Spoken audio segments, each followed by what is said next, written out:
you ready?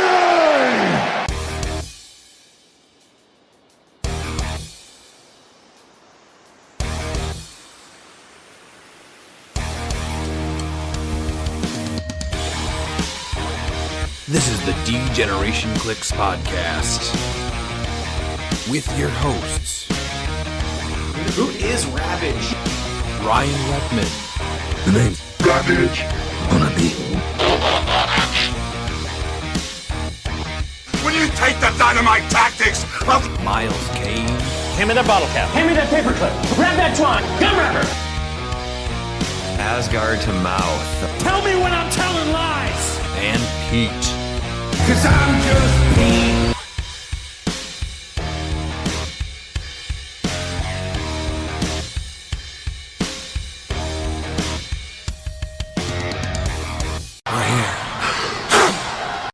Welcome back to the D-Generation cliX podcast. I'm your host, Ryan, and with me, as always, are Miles and Pete. Miles, what's been up with you? I wasn't able to make it to HFH because my oldest just had her 18th birthday, so I prepped her. I told you, if you want to go somewhere, here's the keys. She doesn't have her driver's license, and I'm like, you're right, you're an adult now, so we're gonna fight. And so I've been trying to teach her how to be an adult now. Oh, well, that's a good time. Yeah. She's not doing very good. Gotcha. And how is Pete? I am doing well. I also did not make it to H4H, but I enjoyed some wonderful, wonderful streaming work by Ryan Ravage Redman, and got to participate in the very, very cool and very user-friendly and easy to navigate charity auction. Thank you, Zeffy. Thank you. Yes, that was a much more clean experience this year for sure. We'll get to a breakdown of what I was doing this last week over the course of this episode. But man, coming home yesterday was rough. So it started smooth. Got to the airport, plenty of time, no rushes. Got in the plane. We get to taxiing, and they say that the thunderstorms at O'Hare are causing a ground shutdown. So we had, I think, like a 2-hour delay. So they brought the plane back to the gate, and we all unboarded. And then after a bit, we all boarded again, get back to the runway, and then the storms are causing a reroute. So they tell us that we don't have enough gas to make that route. So we went all the way back to the gate again and filled up with more gas, and then finally went back to taxiing and got on our way. Eventually we took off. So I was supposed to land originally at, I think, a little before noon, and I ended up landing at like 6 p.m. So that was a rough end to the whole weekend, but everything that happened the rest of the week was a blast. So let's get into those days. Wednesday, were you guys able to follow along on the stream all the days? Yeah, throughout the day, because there's some days obviously I was busier than others, but yeah. You didn't clear your whole calendar for this? No, To watch the stream? I had an 18th birthday. No, I had an 18th birthday. I had to pretend like I cared and was a good dad. Oh. I know. I just had to pretend. Yeah. Okay. Well, Wednesday was the Tracy Brock Memorial, so this event is always pretty wild. I don't know any of these pieces that get pulled for the most part, and I think one of the coolest things about it is just seeing the older players get excited about pulling these pieces that are so old that they remember, that obviously are way before our time, and it really is kind of anyone's game on who makes cut and who wins it. So they did not enter the teams for this, but they had, I think, one of the teams had to play, I think it was Explosion, and what's the other first set? So there's 2 boosters of Explosion for a player, and then they had one player play with Infinity Challenge and Hyper Time, so the first Marvel and the first DC set. Yes. And then the third person had like a random hodgepodge of like gravity feeds and stuff, including Tap App, and then random figures from like Strange Tales and X-Men 97. I think each team got like a random one. Mm-hmm. I saw one person had like an uncommon Wolverine. I know Looper got the common Doctor Strange. Oh, that was it. His. They had like a little quick thing where you had to dig through a box, and if you could find a piece and its matching card, then you got to add that piece to your force to build with. That's what it was. Okay. But winning this one for the third year in a row was Scott Crampton. Lucas Van Holland and Ethan Jacobs won it. Coming in second place was Brandon Bruner, Ken Minton, and Rick Yeel. Third place, and this they had to go back and check scores and I think wins and losses and stuff. There was it went kind of back and forth between both these teams, but it was eventually declared third place was Pearson Glaumy, Jeremy Sisak, and Brett Turgeon, and then fourth place was what's that? I would say that's like not just one hard to pronounce last name, but all three. They're All like, you know three. what? We need to be on a team. Yeah. And then fourth place was Scott Porter, Howard Brock, and Dennis D. Velasco. So they were was a bunch of cool pieces that I haven't even seen before. The Iceman has a pretty sick sculpt, and we saw what was it, Iceman and Iron Man, I think, in the first game that we streamed this night. It was cool to see some of the House of X pieces. That was a big set that I liked playing, so I know House of X made a little trickle into it also. What did you guys think about this one? Did you get to check any of the games out? Yeah. Oh no, I was saying because Nick got the explosion sets, and then of course that's the problem with those old sets is that the chance of you pulling anything good is you either pull something good or it's just trash. And unfortunately, he got the trash. But yeah, I do. Explosion was like the first set when I finally got into competitive. Even though I was played a little bit with Infinity Challenge, it wasn't until Explosion came out. Because I did used to be a huge X-Men fan, and so I'm like, I got to jump in with Explosion. What happened? Oh, there's a lot of things happened. Oh. It's sort of like when I was a kid, my dad raised me to be a Raider fan, and then I realized, like, you know what? I don't like the Raiders because I don't like their fans. I don't like that analogy. I just it's it's, All right, we'll leave it at that. yeah. Oh, we were up until so the end match was going pretty late. So top four ended at 3:30 in the morning, and so it was the guys that ended up just deciding to take second place. The final match ended up not happening, and you guys know how I feel about concessions, but I have never been happy about one, and I was ecstatic that they decided to call it for this one, and we could go to bed because it was 3:30 in the morning. So another round and then trying to go to bed would have put us well into the morning. Please tell me that Scott Crampton dressed up as the $1 million man Ted DiBiase and just laughed as he gave a $20 bill, saying everybody has a price. No. And they finished, Ethan or Lucas both is dressed up as Virgil. They finished top four. It was Brandon, Ken, and Rick ended up on top of Scott, Howard, and Dennis, and then Scott, Lucas, and Ethan beat Pearson, Jeremy, and Brett, and then it was I believe obviously Brandon, Ken, and Rick were just like, we're done. So Scott, Lucas, 3 a.m. is 7-0, and then their total wins were 18-3. This just seems like an incredibly fun event. Some of these pieces, I was like trying to figure them out as I was watching the stream here and there on that night. But yeah, it got too late for me. Like, that's way past my bedtime, even on recording nights. So I was out. So yeah, I would go and look up some of them, and like, man, the way that their dials just drop off, and there's just no movement attack on some of them. They were rough, some of those pieces. I did like the 9 versus 14 that got mentioned quite often. 9 out of 14. Yes. I'm just gonna say that almost every game. In hindsight, it looks bad, but like when you're playing during that era, it just that's just what you're used to.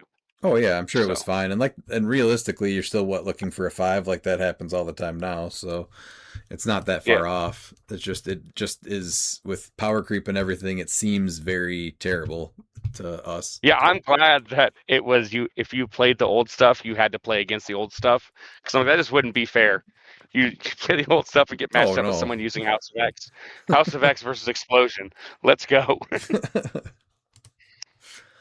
All right, let's go to the Thursday event. So this is the Silver Duos event where it was 2v2 and each team was on the same map as their partner and opponents. So 4 players per team, and then you played on the same side. So let's do... Oh, did they not have... Yeah. Okay. I don't know how we can see the teammates on some of these people though. I don't know either. I was looking at that, yeah, and it's really not easy to see. So I don't know who Chase. Oh, here we go. No, that's who they played against. Sorry. So Chase Diebert and his partner came in fourth place. So the way this one worked was one player had a 200-point silver force and the other player had 200-point modern force. Miles, do you want to go over the silver part of Chase's team? Yeah, so Chase's silver team was Arachnite at 60 with the power gem, Mr. Oz, Wonder Woman 80 Flash with the Bucky's arm, the Notorious Harley with a zero ring, and White Shirt Porter, or Black Shirt Porter. And then sideline was Firestorm, Grodd, Red Raven, and War Machine. I'm not sure why Red Raven, because Red Raven doesn't come out for anyone, because they have to be 40 points or more with Teen Titans. Well, is Oh, there I modern force guess though? if No. I forgot, yeah, with the Modern Force. Yeah, Eternity. Oh yeah, there you go. Dude, Eternity is just insane with how many things he pairs with, which I guess is literally Oh, everything. yes. But Yeah, and then the modern side was an Avengers theme. Caveman Wally with the +1 longsword, Eternity. Um, I loved it when he was on the Avengers. Reverse Flash for Stormbreaker, Kooky Cap with Bloodstone, and then Phoenix Pog, as well as Fortify, Ares, Black Flash, and Mimic. And he had the manhole cover and the symbiote surface. and then third place was Matt Liner, and he teamed up with Miguel Gonzalez, I Miguel? believe. Yeah. Yeah, So, Miguel Giant Gonzalez. Yep. Pete, do you want to go over their team? I do. Once it loads, Silver Force, Mr. Matt Leaner, former quarterback for the Arizona Cardinals. Kong at 200. Sideline was Black Vulcan, Brainiac, Gorilla Grodd, Scrappy Doo. He had a map, Bloodstone Maze. He had some train markers, scaffolding in the school bus. The Modern Force played by Miguel. Woods Agent Annie Venom. Venom Horse, love to see that. Colossal Sinestro, Tri-Sentinel, The Legacy, The Phoenix, and Lucas, PJ, and Scott. His sideline was Diabolic Bargain, Fortify, Spectral Armor, and Venomized Phoenix Force, and he had a major Brock's Bunker, and the Symbiote Surface did appear on that build also. And then coming in second place was Mark Adler, and his teammate was RJ something. yes. But the famous Was it? something. I want to say Stanley. I'll find it though. Do you want to go over Mark's team though, Miles? Yeah, so he was playing unthemed. He had Butterfly, Peter the Hunter on main force with Red Wing, Lockjaw with the Beetle Pod. This is the one that RJ piloted. White Shirt Porter with the Influence Ring and the Spin Ring, and a Timebreaker with Major Logan, Cosmo, Scrappy Doo, and Absorbing Man on the sideline, as well as the WWE Arena as their map. And then the modern side was Sandman at 75, Kyle Rayner team up card with the Indigo Tribe ring, Mysterio, and Phoenix with the Life Foundation, Ares, the Poison, the Red Lantern Kyle on the sideline, and the Mimic. So what was ruled here is this is the same Kyle team up that lets all those pieces make a bunch of attacks too with Eternity. So this is the one they went into the poison for this one, and so he has on the team up card, choose a character named Kyle Rayner on your sideline if that character has a trait whose name contains an artist's. Friendly characters that can use support can use that trait until your next turn. So this is a free action, and so what was ruled at the event was that this is a burst and not an aura type effect. So that means that when he uses this, everyone on the map gets this. If more things are created later, then they are not granted this effect. So I don't like that. and I don't I'll like this tell team you up this. card at all anyway, but what don't you like No, about but that? well, the reason why is so, trying to keep game state is hard as it is.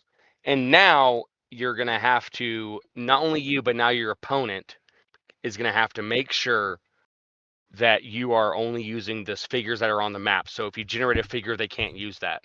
And so it creates an entirely problematic game state, especially if you just generate a bunch of things.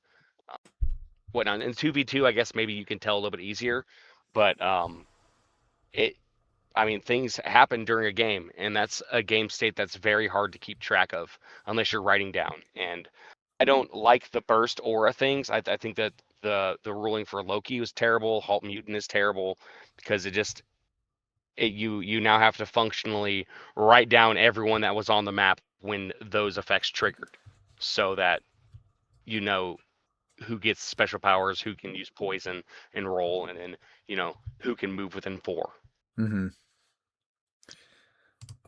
The Life Foundation card obviously is a huge enabler with this, and that is also a huge issue because everybody can theoretically use support, so everyone gets to do this. So now with the gimmick that they're doing is the poison. So now everyone gets poison as long as Life Foundation isn't flipped. And then when anyone uses poison, you roll a d6, and then you deal damage to each adjacent opposing character equal to half the result. So Sandman is at full, which means his damage is 3. So Sandman and Mysterio potentially are dealing 3 damage. And then Peter the Hunter and his bystanders, His fogs. yeah, they can all deal potentially 3 damage, and he has just generating them once per game if it hasn't been generated. So once per turn, he just pops one out, and then they can stay up there and mastermind a lockjaw because they're all going to have the same keyword because of Phoenix. And then the White Shirt Porter, same thing. He's going to have Sinister Syndicate too.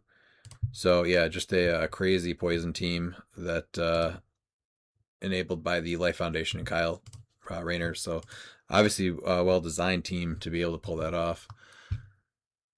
I don't think was there any other They team stole that, it. So I'm not going to allow Mark Adler to take credit for this team. This was 100% the silver champion from uh, Adepticon, who did this team at a local event and just trounced at Mark Adler, and so that's why he took it from him. I will. Yeah, this is the abuser of the Kyle team up card. This is what he created after they banned the free one.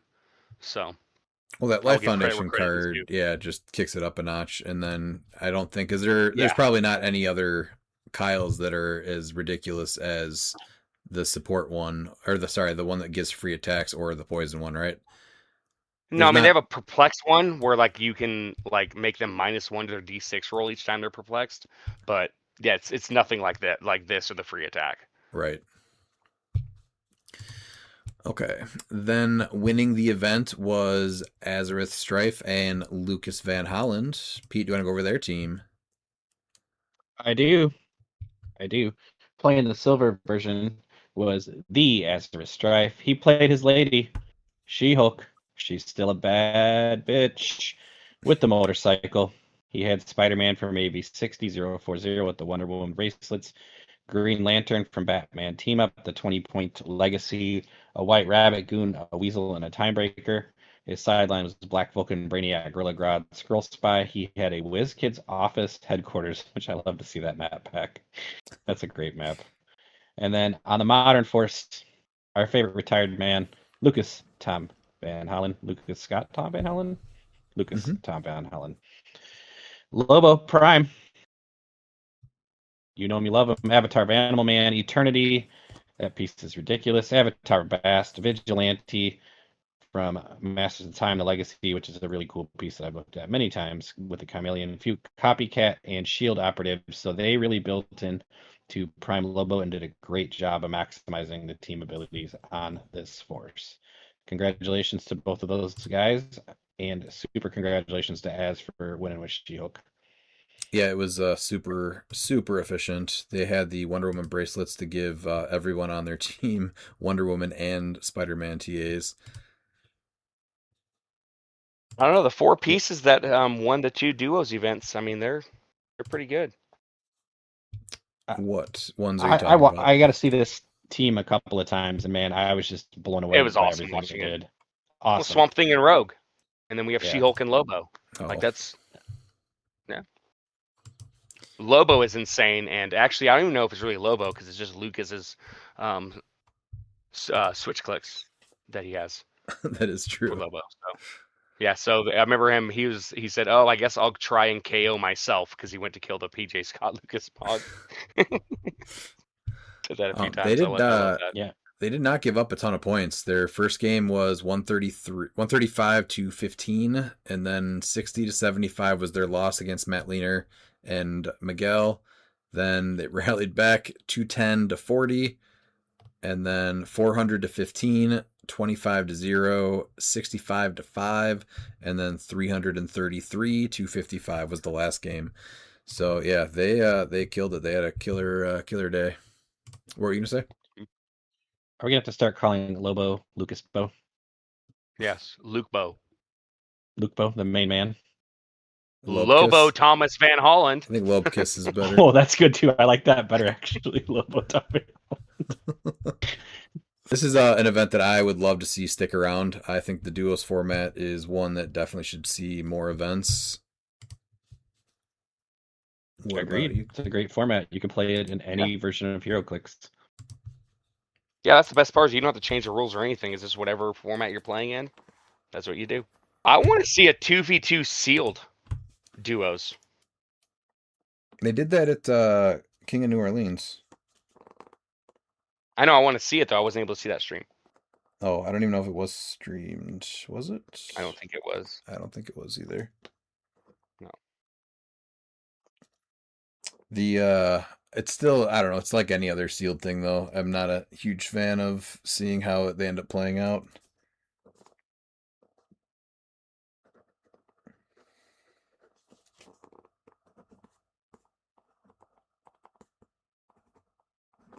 Yeah, 3v3 team sealed's the only sealed I enjoy because you get an entire brick, and so you're.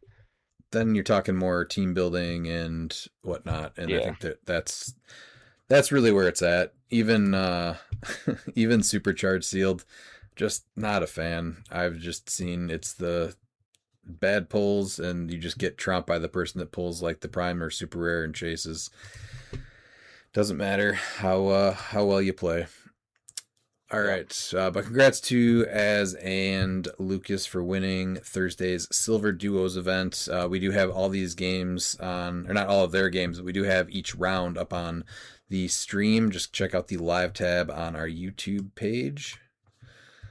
Then that's going to bring us to the Scott Porter Invitational H4H 3v3 team event. So this was all modern and Highlander between you and two of your friends. This is one that I played with Oliver and Christine. So I'll just go over what we played real quick.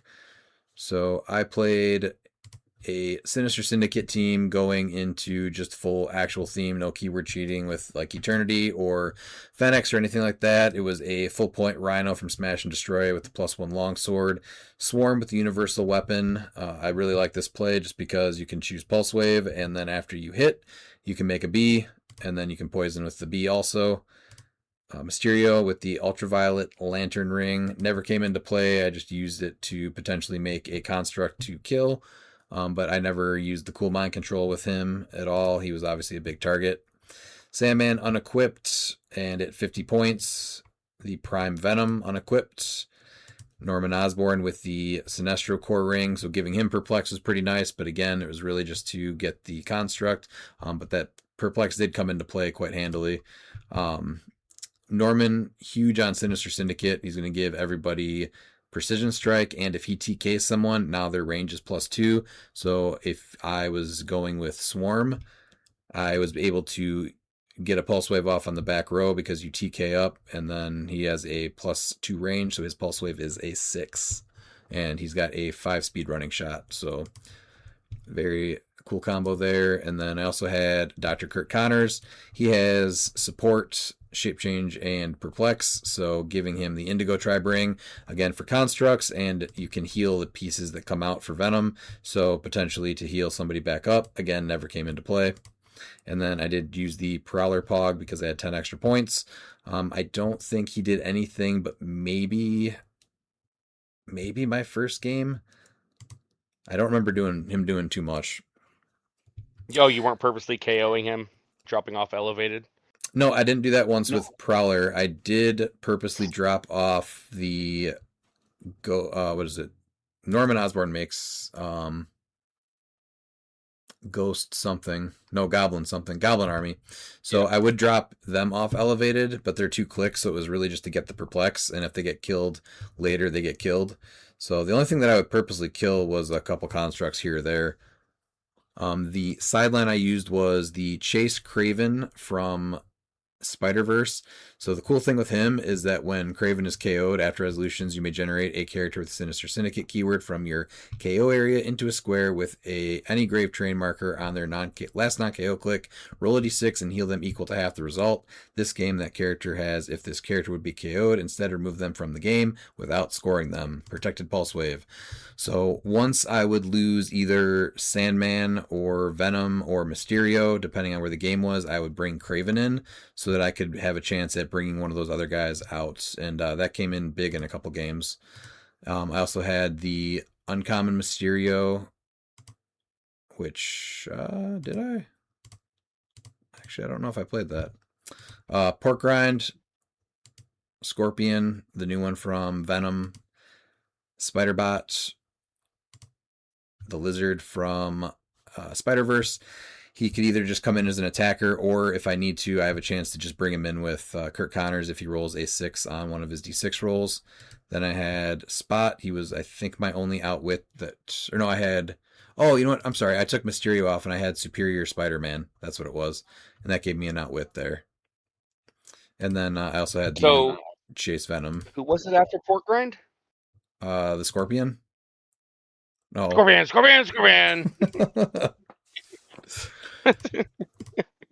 So I only ended up losing one game. That was my second one. The first game I went up against was a Prime Rogue and Phoenix Force Thor.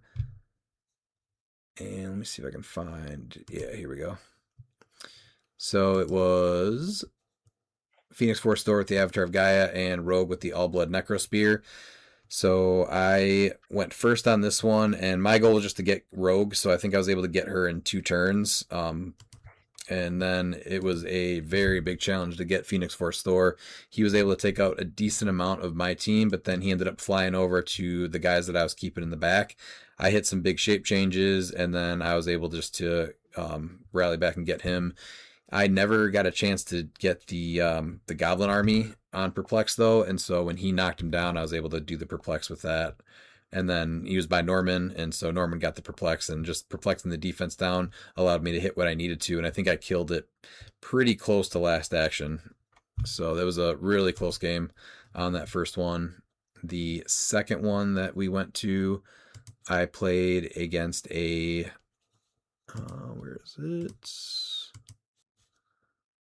Venom God. Oh, that was the second game, yeah. Hold on. I mean, that makes sense. I mean, it wasn't Skullpire, so it makes sense that you won.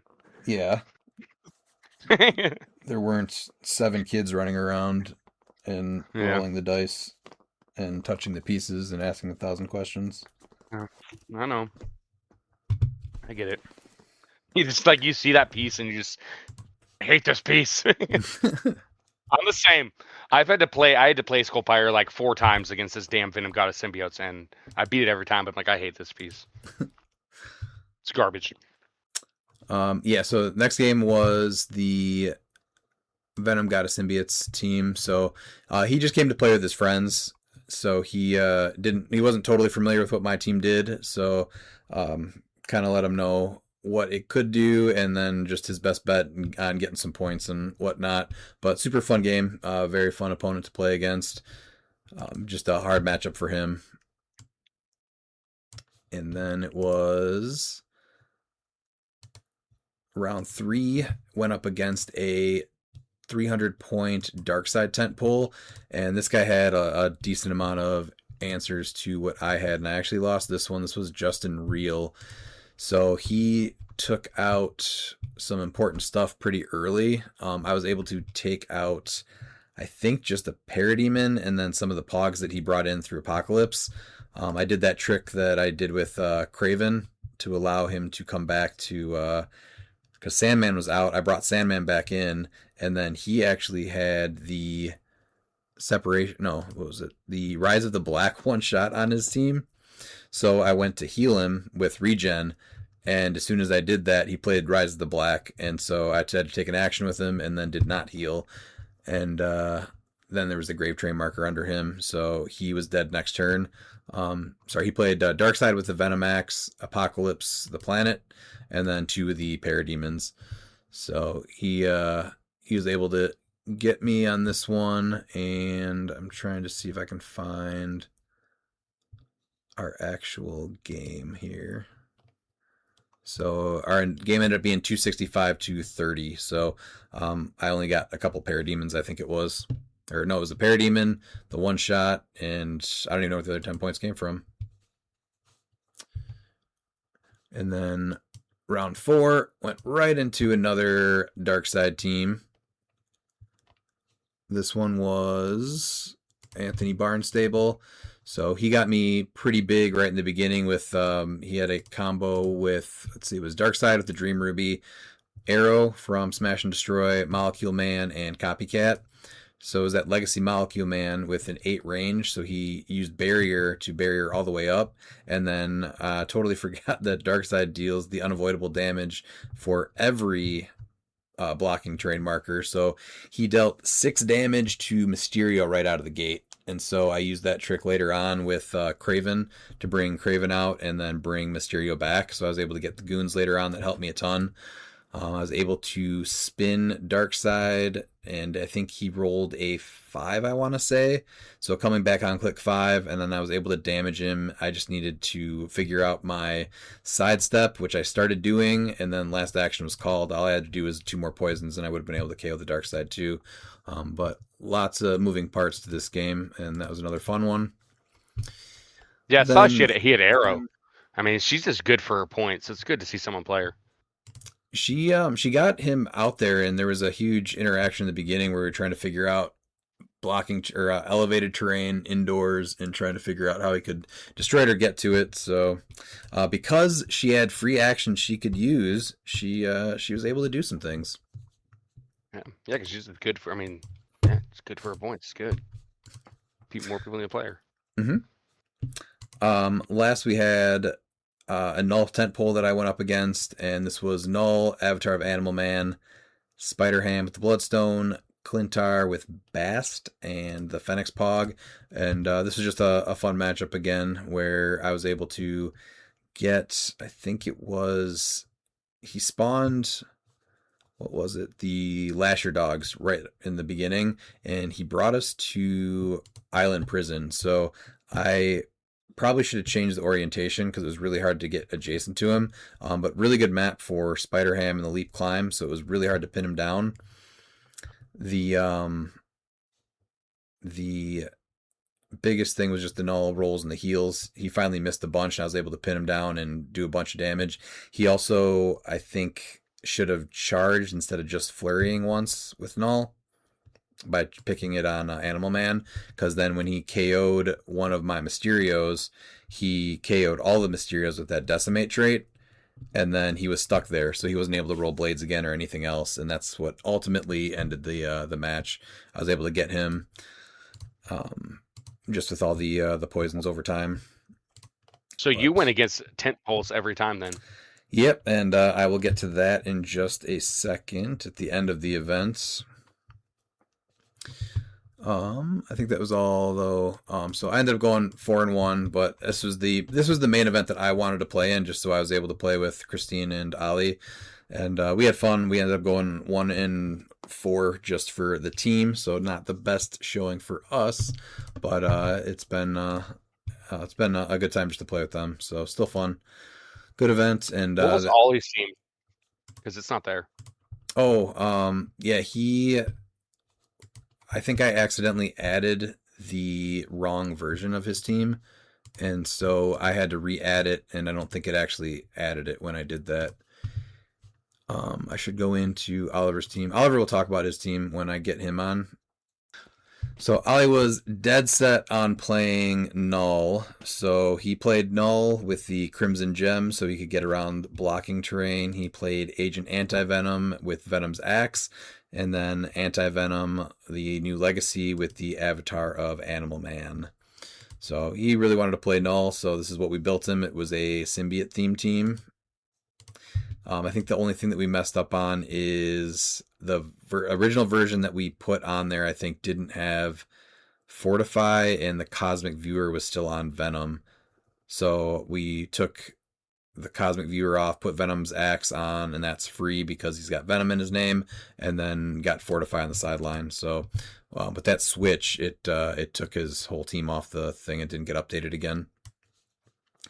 And then Christine ended up doing the Trigon Temple that we talked about on here. So we settled on 300-point Trigon. Nico Minoru with the Ring of TK. Green Man with the Green Lantern Ring. And then the Raven Pog to KO that. Give Trigon all of the +1s. The biggest thing that no one saw coming, though, everyone she played against, was having Oster on Trigon. So basically, she would be able to get Trigon, or someone would be able to get Trigon to their first stop click at best, because then he actually only is able to take, what is that, one hit? How's that worded? At the beginning of the game? No. Yeah. Oh, so if Trigon is the highest point character and he would take damage, if it's not the first time he would take damage, this turn he doesn't instead. So at most he's just getting put to his stop click. And so he had either prob or perplex. So if Oster is on him, he heals by using perplex or prob. So the only real issue in the beginning was if he was on his stop click and did not get his willpowers, he wasn't able to make a attack to prob himself to get the heal. Otherwise, as soon as he got to his second stop clicks, he had the perplex, so then he could just perplex up his anything and automatically would heal above his stop click again. So she ended up being able to save him pretty much every game. And then obviously Nico just gets the Ring of TK for free, and it wasn't on anybody else. Green Man was just nice for the extra +1 range, and then having the ability to say no stop clicks for an attack. And then, yeah, I talked about the Raven Pog. So just a nice solid 10 pull. She hasn't been able to play too much lately, so it seemed like a pretty reasonable thing to play. But she just went across, or she came across just a ton of nulls and other 10 pulls. So it was a little rough. Honestly, I think I would like to see kind of something that we did with Clix Mania, where you couldn't play, like with Silver Pulp, where you couldn't play a piece. Did we say over 150? Yeah, 150. Yeah. So even if it was like 200 points, the thing is that, you know, if you're playing this, it makes so much sense to just play a tent pole so that there's more pieces for your teammates and whatnot. But it's just everyone leaned into the tent poles. There were so many nulls and dark sides and other stuff like that. Like, I would love to see a max of maybe like 200 points per piece, or even make it maybe you have to play theme also. So I would like to see a little bit of change with this event, just so that it's a little bit more enjoyable. But with what's out there right now in Modern, and it's just, there's way too many tent poles, especially with the point values going up to 400. A 300 point piece is really made to be a 300 point piece. And when you get 100 points of support, it totally changes the math. Like old King Thor too, right? Or not old King Thor, Phoenix Force Thor. Phoenix Force. Same thing. Like, that piece is already good at 290 and 300. When you give him 100 points of support to work with, he's just insane. Yeah. So I would like to see a limit on the highest point you can play in this format. Otherwise, this is one of the coolest formats I think you can play. So yeah, because that'd be rough. The five straight games against tent poles would just be like, I'd be like, I'm Yeah, I that's do not enjoy playing against temp poles, and if I have to play against one or whatever, but having to do it every game, it was just like, no thanks.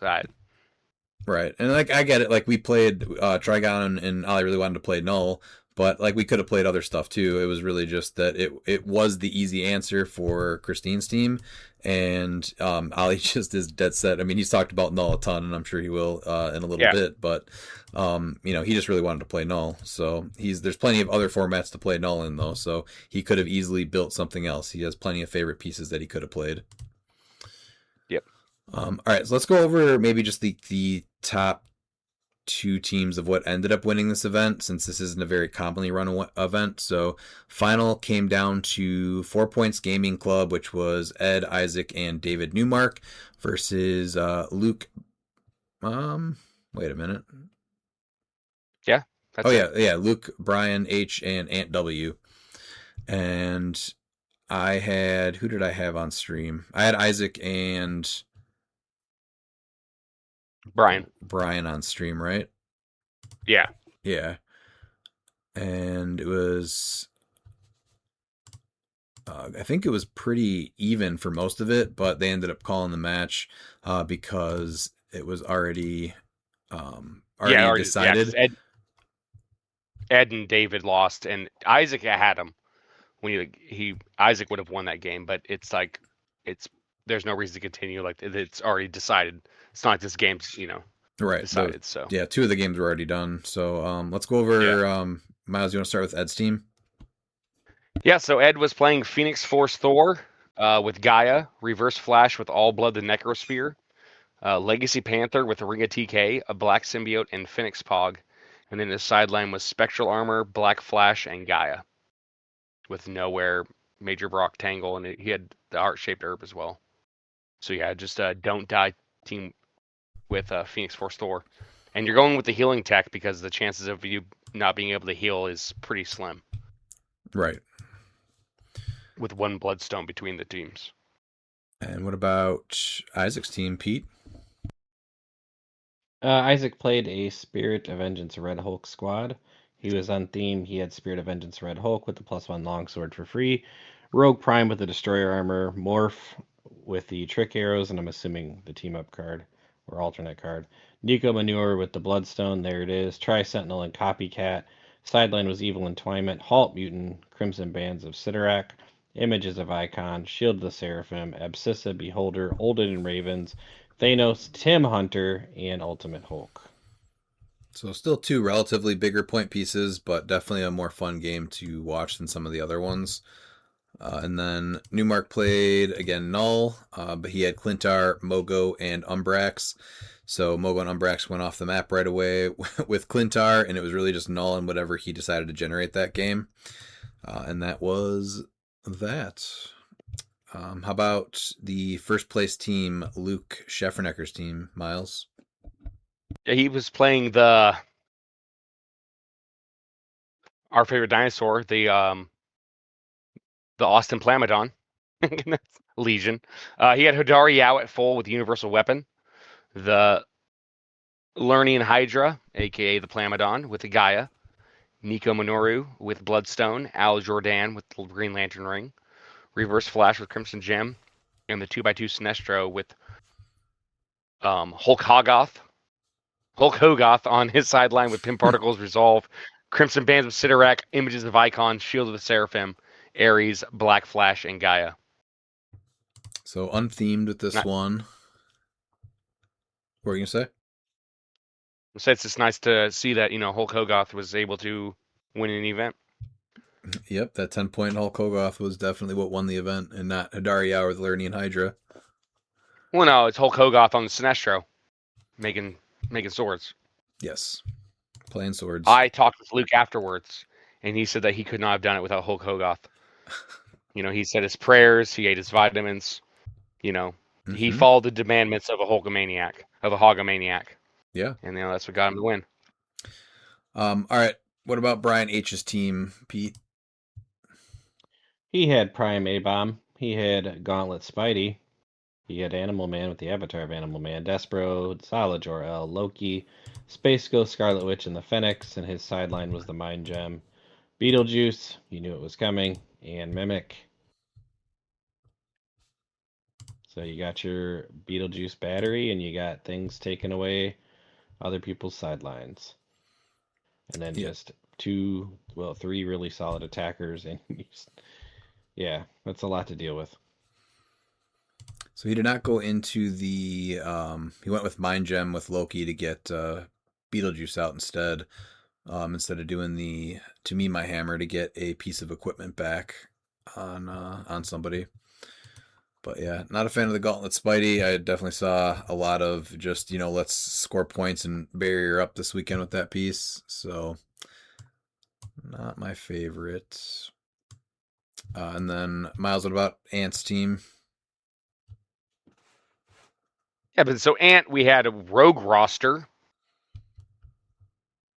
So we had Prime Rogue with Destroyer, Morph with the alternate card, Arrow. See, she's just good for the points. She won an event right here. Just facts. With true. Biogram Image. Yep. Chase Jubilee with Trick Arrows. Pegasus Cap with the Longsword.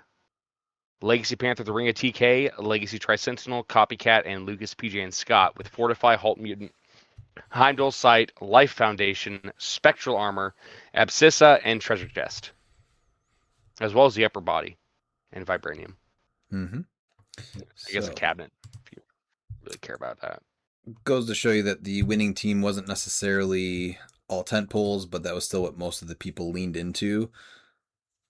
So I would like to just see that big change. But again, super cool events, and congrats to 75 points. What's that? That's what we need. Max 75. Max 75? I mean, that's pushing it for 400 points. I think 200 is probably fair. Yeah. Yeah, I think so, yeah.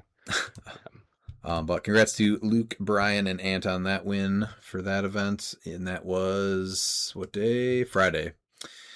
Moving on to Saturday. So this is the great charity event here. This is the sealed event, and it was with Venom.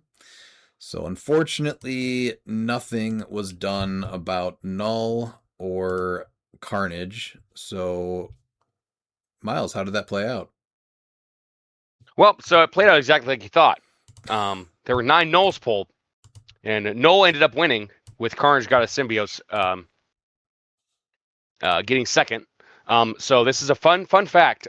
There was a player here that pulled Poison Thanos, and his only 2 losses were against first and second place. Wow, that is a fun fact. That Poison Thanos. Yeah, Poison Thanos, yeah. No, and then third place was Hybrid. Fourth, Null. Like, if you look at, it's... The tent pulls were a problem. People have asked for it to be addressed. I just pulling Null is a win in itself. Null should have been banned from the event. Carnage, Hybrid, and Thanos. I know even Thanos should have not been allowed at their top dial, like especially for sealed. And then you saw that in the results. Yeah, you had some teams that did good that weren't, but it's because they didn't match up with those tent poles. But whenever the tent poles did match up against them, they just destroyed them. So there was 129 players that did this event, right? I don't know of one player that said, I sure hope Null is legal for this event. And still, nothing was done Would about you like this. me? There was too. The person that won. I don't think Dan Powell. Well, I'm sure was he was hoping. No, I don't think that's true. I remember. No, I remember him hearing him say though. He's like, yeah, but if Null's gonna be legal for that event, he's like, I'll be honest. He's like, this is for charity. I don't care if I have to spend $200 in mulligans. I'm getting a Null. Right, exactly. So I mean, he didn't think it should be legal, but if it is, of course you want to pull it, right? Absolutely. So this was, and maybe that was their way of making sure that if they kept them legal, then people would pay more to help for charity by, mulliganing more.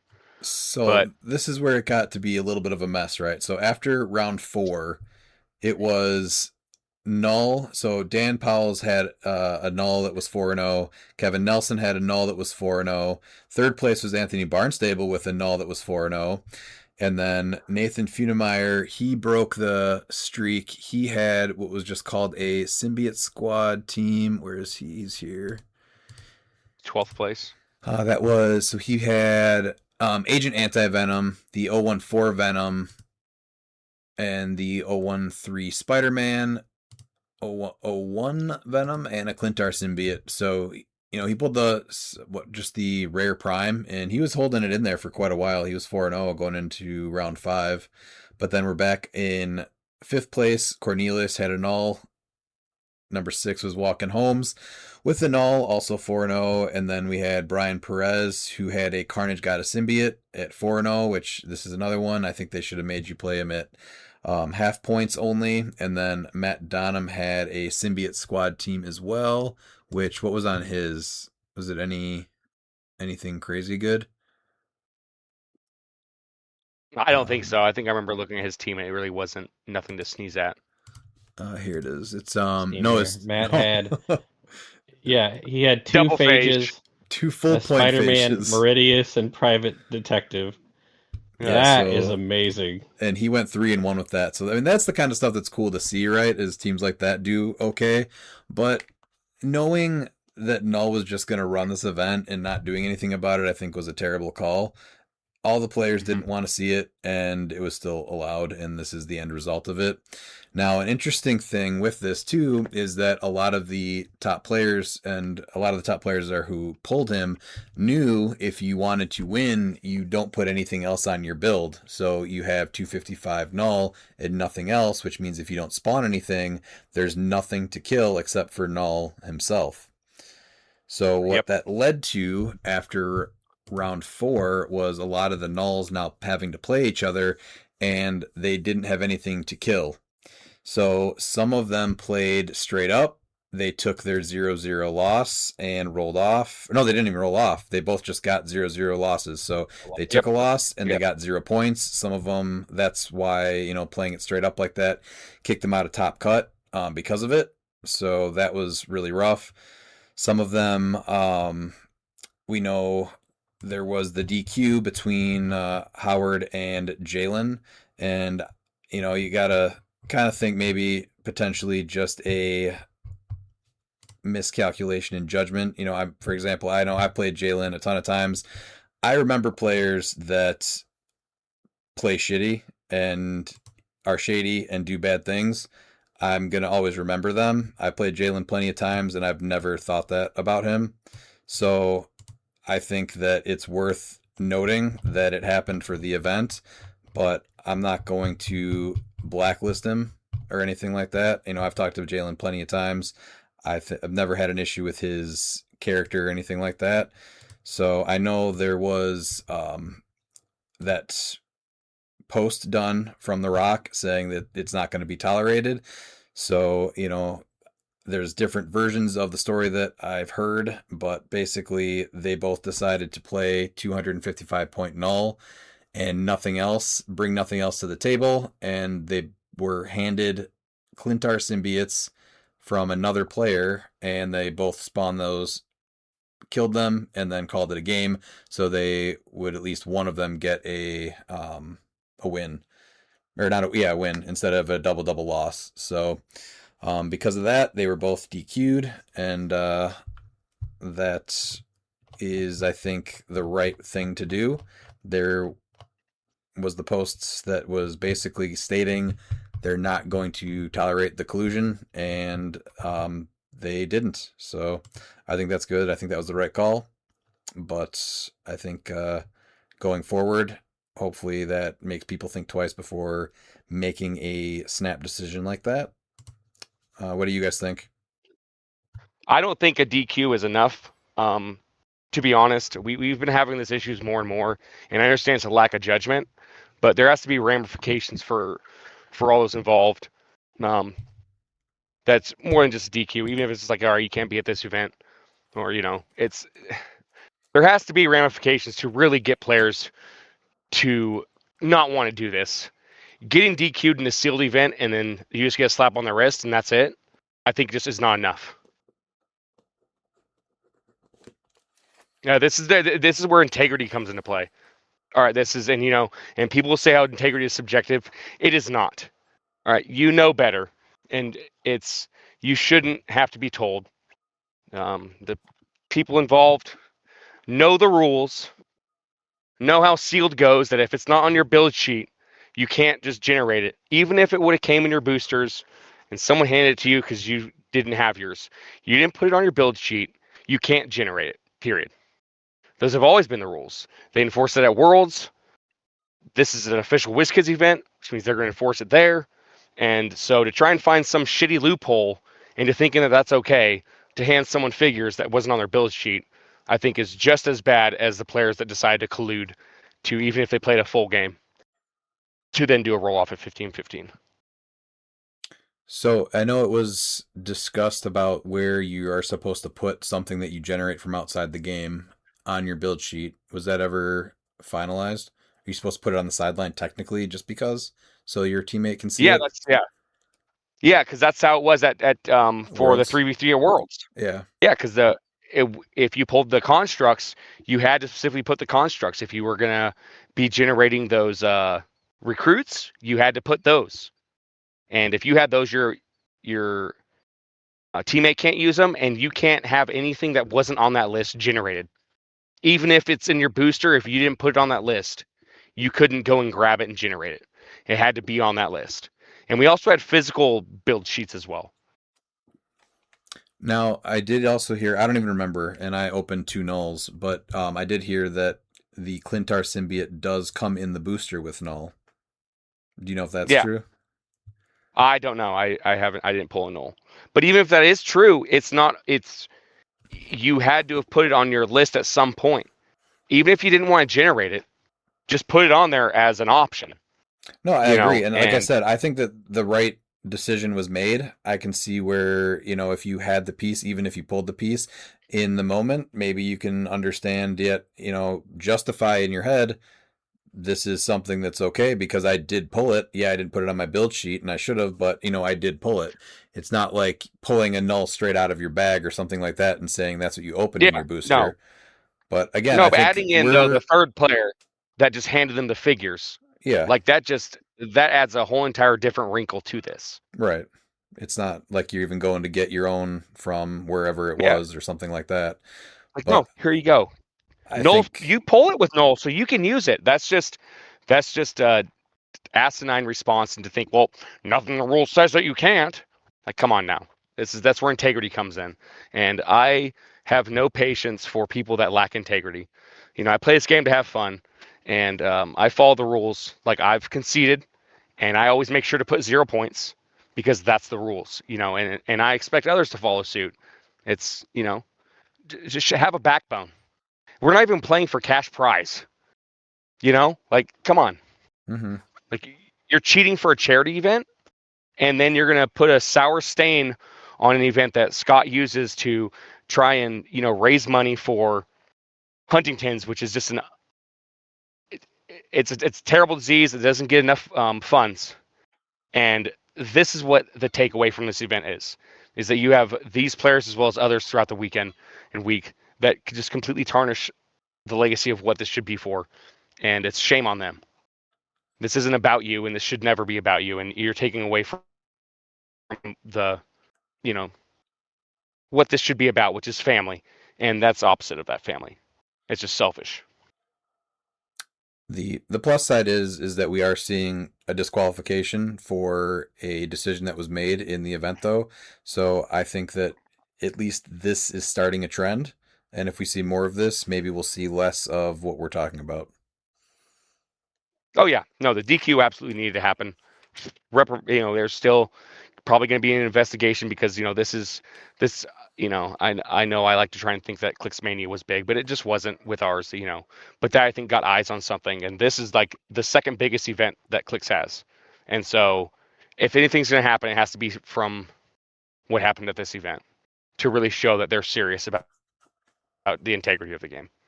Well, I'd like to see an actual official WizKids ruling on things like collusion and all of that too. We have yet to have anything like that. That was just we do, and then they're going to try and use that as an excuse. And no, if I think the guilty parties, if they try to use that as an excuse, that just further reason for exactly why they just need to take a break from this game and just take a break from the community and really think of their actions, and was it really worth it to try and ruin an event to be selfish because you wanted to do well actually? Pete, what's your take on this? I'm happy to see that the rules that the Rock put forth were enforced. It's an unfortunate decision. Decisions come with consequences, and the players that chose to do this face the consequences. I'm not going to say anything about them personally. I've never had any bad interactions with them, but I think your point overall, Redmond, is correct. Like, this is something that you've now seen issues with competitive integrity at CliX Mania. You've now seen it, and that drew a light to it with collusion and handing points and stuff like that. Now you've seen it here at a charity event. And Miles is right. This is the second biggest CliX event. This is also the feel-good CliX event. Like, Worlds is fun. Worlds is great. Worlds does not have any charity component to it. And I'm not going to let it take away from my overall positive feelings from the weekend and the stuff that the community came together and do positive for a great cause. But WizKids needs to just simply put forth a document that states, if you are caught doing these things, these are the consequences. Now, I don't think anybody needs to be blacklisted for making a mistake, but I think that if you have a consistent behavior, that there needs to be escalating consequences for these players until they realize that it's simply not going to be tolerated at events. It's not going to be tolerated in the community, because it's not just you affecting your day, right? So when you make a choice and you alter standings, you're affecting a lot of other people's day. And these are people that give up their time, they give up their money for travel, they give up their money for food to stay, they've contributed to the event, and you're taking away an opportunity from them who are playing by the rules by making just honestly selfish decisions. So we can all be better, and I don't know what the punishments look like. I think the DQ for that day is a nice start, but I think there needs to be some way of tracking this. Like, if you got DQ'd from an event, you got to enter it on units, man. And there you go. And it can be easily follow you to other events. And there's enough talk online too, and I'm sure other podcasts are going to cover this as well and probably go more in depth into it.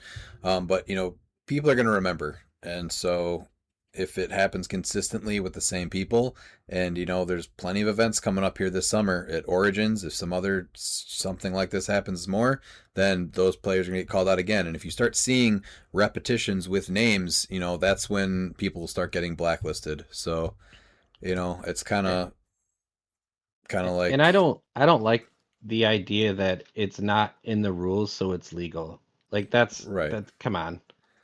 That's Let's not do that. We all know what's right and wrong. Or at least we should at this point. Well, one thing that's become apparent to me is that what you find to be common sense and right and honorable is not what other people consider common sense, right, and honorable. So Yeah, some more argument for then, if you are going to have that behavior occur, that there just needs to be a formal, this is what happens, right? Like, yeah, so if you're going to choose to do this and you're going to take this opportunity to behave that way, then these are the consequences you may face. exactly. So to wrap up the event, the final was Dan Powell's Null Brigade versus Isaac's Carnage God of Symbiotes team. And then in third place was Seth King, who actually had Hybrid taking third. And then fourth and fifth were Ken Minton and Anthony Barnstable with Null teams. Brian Perez with Carnage God of Symbiotes in sixth. And then Miguel Gonzalez took seventh with a Meridius, Phage, Venomized Jeff the Landshark, and two Sleepers. Where he got knocked out, I saw the match very rough against, guess who? A Null. And then Jeremy Sisek came in with Gore the God Butcher, taking it to eighth with Gore the God. So Venom's Axe, Spider-Man 2, Carnage, Jeff the Landshark, Private Detective, and Hive. So that is that event. But overall, we had 129 people come out to this event, which is crazy to see. I just wish that there was some stuff done to set it up to be a more positive event where you didn't know that the finals were going to look like that. All Agreed. right. Let's go to the and then that was also the event where the auction happened on Saturday. So I got to cover that one. I'm pretty sure I got most of it. What did you guys take away from it from the live stream? I wasn't able to watch the live stream for that. Oh, The auction. Miles. So I will tell you that the live stream from the auction and the live stream of the Battle Royal afterwards with Ali and Porter, and I think it was Esbrook and who else was in it? It was also I can't remember. Um, I'm so sorry, I can't remember the fourth person off the top of my head. That whole sequence, the auction to that, John made me Burgess. say I'm never miss. Yeah, John Burgess, thank you. I'm never missing Huntington's again. Hero clicks for Huntington's again. That whole thing was awesome, just amazing. So the auction itself is a lot of fun. You have all the bidding, and people are doing it from home and everything. That's fun. And this year they did Zephy instead of using Auxit, so there were no crashes. Everything went relatively smooth for it, which was great. But there's something that's so fun after when they do the live auction for everybody that's there. That gets incredible, where you have all of the actual people bidding in person. And some of the dollar values get real insane. We had a horse go for $1,000. The custom that Crampton gets done every year with one of Porter's appearances. So there was a ton of extra money raised in the live auction. That is a blast. And one of those things was a battle royale with Porter. So obviously only 3 more seats left. And it was Ali got the first seat. And then John Burgess and Matt Esbrook were the other ones. And we got to actually live stream that one. I think we started it around midnight. So a little late for Ali, but I'm sure that was an experience he won't ever forget. We did get that one up on the live stream as well, so you can still check that out if you want to. They played with, help me out with what set that was. It's I have no idea. It might have been the first it was hilarious. set. It had Infinity Challenge. I think it was Infinity Challenge. It had like Juggernaut, Magneto. Yes, yeah. The Black Juggernaut Panther. was with his knee up and his fist out. Yeah. Oh, and then there was some DC pieces too, because there was probably the first DC set. Yeah. Yeah. So, and they had they played 500 points and 5 actions or something. There was so many characters on the map, but really fun interactions on the stream, and just being able to watch that all in person was awesome. So to me that's one of the best nights and the best times there is that auction. Pete, did you win anything in the auction? Yeah, I did. I really, really wanted that drawing by oh man, I'm blanking on everybody's names tonight. That's terrible. But it went above where I was willing to spend on it. I think 2,500 was my max on it, and then it jumped past that, and I even debated upping my bid to 2,750, but it ended up going for like 2,800. So a really great cause, really cool thing to see. But I was in on that on day one, and then I was able to snag both maps, 2 of the maps, the Syndicate Ascension and the pirate ship, which is super cool looking. I got the Pog, and I got the Fellowship one shot and one other thing. Oh, 2 other things: the Legion flight ring and the Black Lantern ring. So I had a good charity day as far as like getting the stuff that I wanted. Other than that special green draw a cover art for you thing, man. But what an awesome thing to see it go for that amount. Yeah, finally. What was the final thing for the final cost of that one? I sent you a message telling you to up your bid on it. I know, and I was 27 or 24. It was 20. It was like 2805 or something. Yeah. Yeah, I remember looking at it because then I thought to myself, do I drop it to 3,000 and see what happens? But I had set a limit of 2,500 on it for myself, and even debated 2,750. And once it went to 2,800, I said, well, that's too rich for my blood. There were some pretty surprising endings. I had the I really wanted to do the breakfast with WizKids, the pitch meeting thing. That thing jumped up to $3,000. I knew that Jeez. one was going to go high. Yeah, I did. I figured that one was going to figure. I figured that one's going to be 2,500 or more easy. That one I backed off of. I did end up winning the signed Battle Beast comic. I thought that was pretty cool. The Switch Click though, that only went for was it 1,500 this year? Yeah. Yeah, that was pretty low this year, which is surprising. The win a map was at least 3,000, or the create a map or whatever that was. The commission piece was by Sanford Green was what it was, and it went for 2,800. Stanford Green. Yep. I can't. Man, the names tonight are just escaping me. Terrible. Yeah, I'm still feeling a little out of it from this last weekend. I need to catch up on some sleep. All right, let's go to Sunday. So Sunday was the Silver Age World Championship. We had 78 people come out for this one. So why don't we go over the top 8? I don't think we'll see much change before. I think there's a silver event at Origins, right? There should be.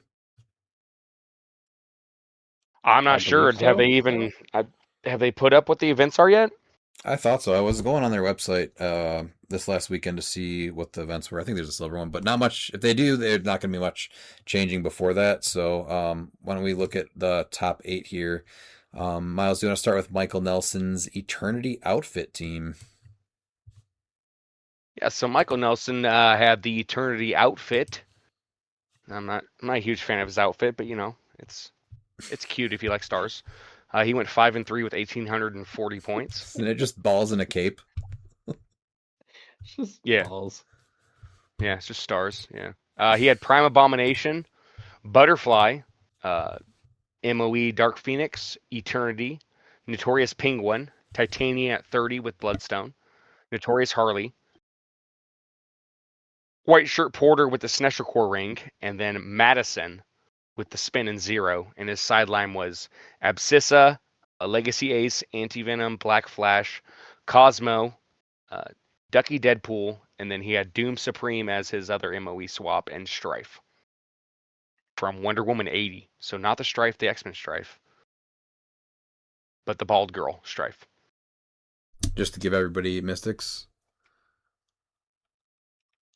Yeah, standard friendly characters within 4 squares have mystics, and then she has a stop click when this click is first revealed for the rest of the game. Strife has giant and can't be healed past this click. Oh, you know what? Sorry, it does look like Eternity does have some sort of undies on. And a cape. Yep, space undies. Yeah, space undies and Yeah, a of cape. course you need a cape. It's weird they're That's the same color as him, but sure. Yeah. There is a Silver Age Championship at Origins. To confirm, it's on Thursday. Okay, so yeah, these are the teams to pay attention to and the pieces. Pete, what about 7th place from Logan Growney? 7th place, Logan Growney, Dark Phoenix Legion. See, I don't have to depend on my memory for names right now. 5-3, 2,300 points.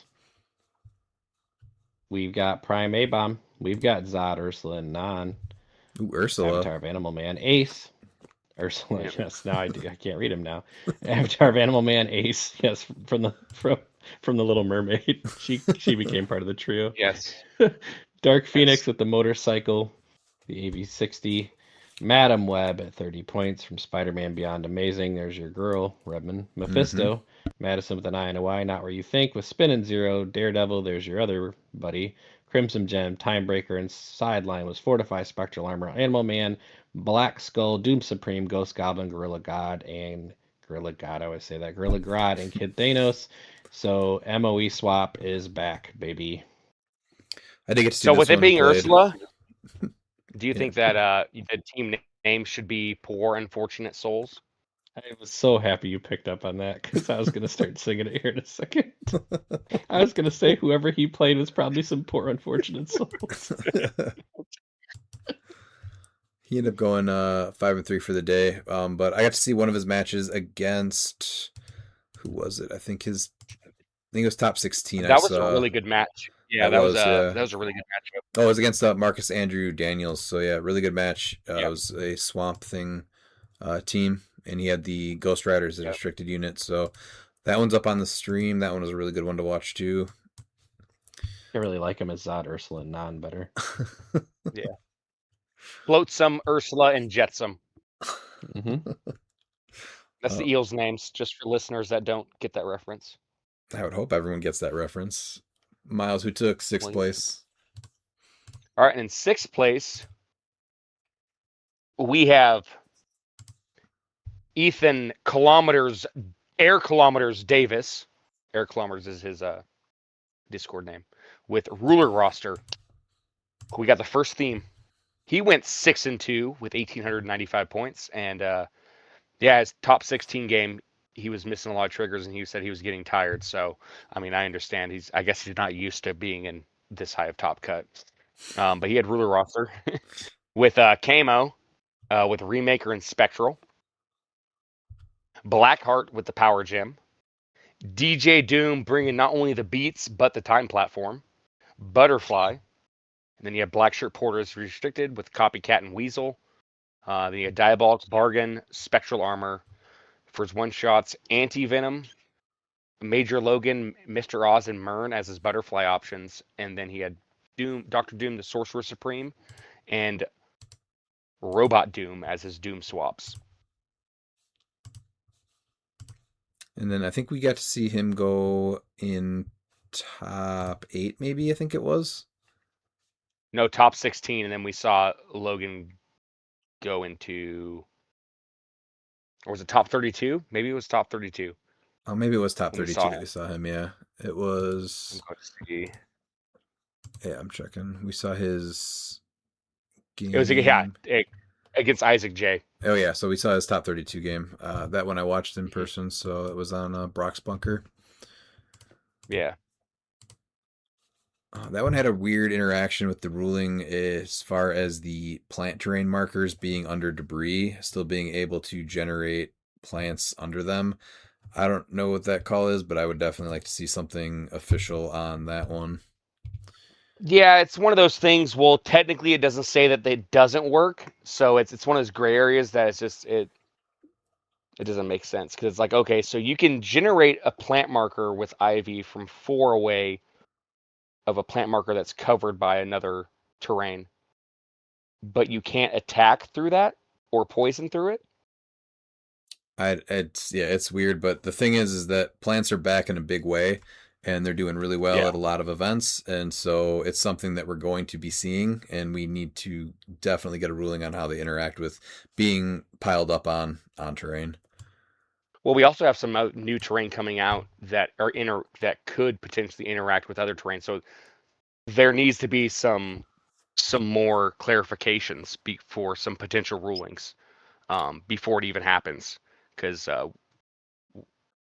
with that new the museum display case, there's some interesting interactions that based off of terrain. So yeah, upper body, vibranium, there's a ton of stuff now, so this is stuff that we need win rulings on quickly, because then it's just left up to the judges' interpretation at events on the spot, and we have some big events coming up this summer, so let's get those win rulings up.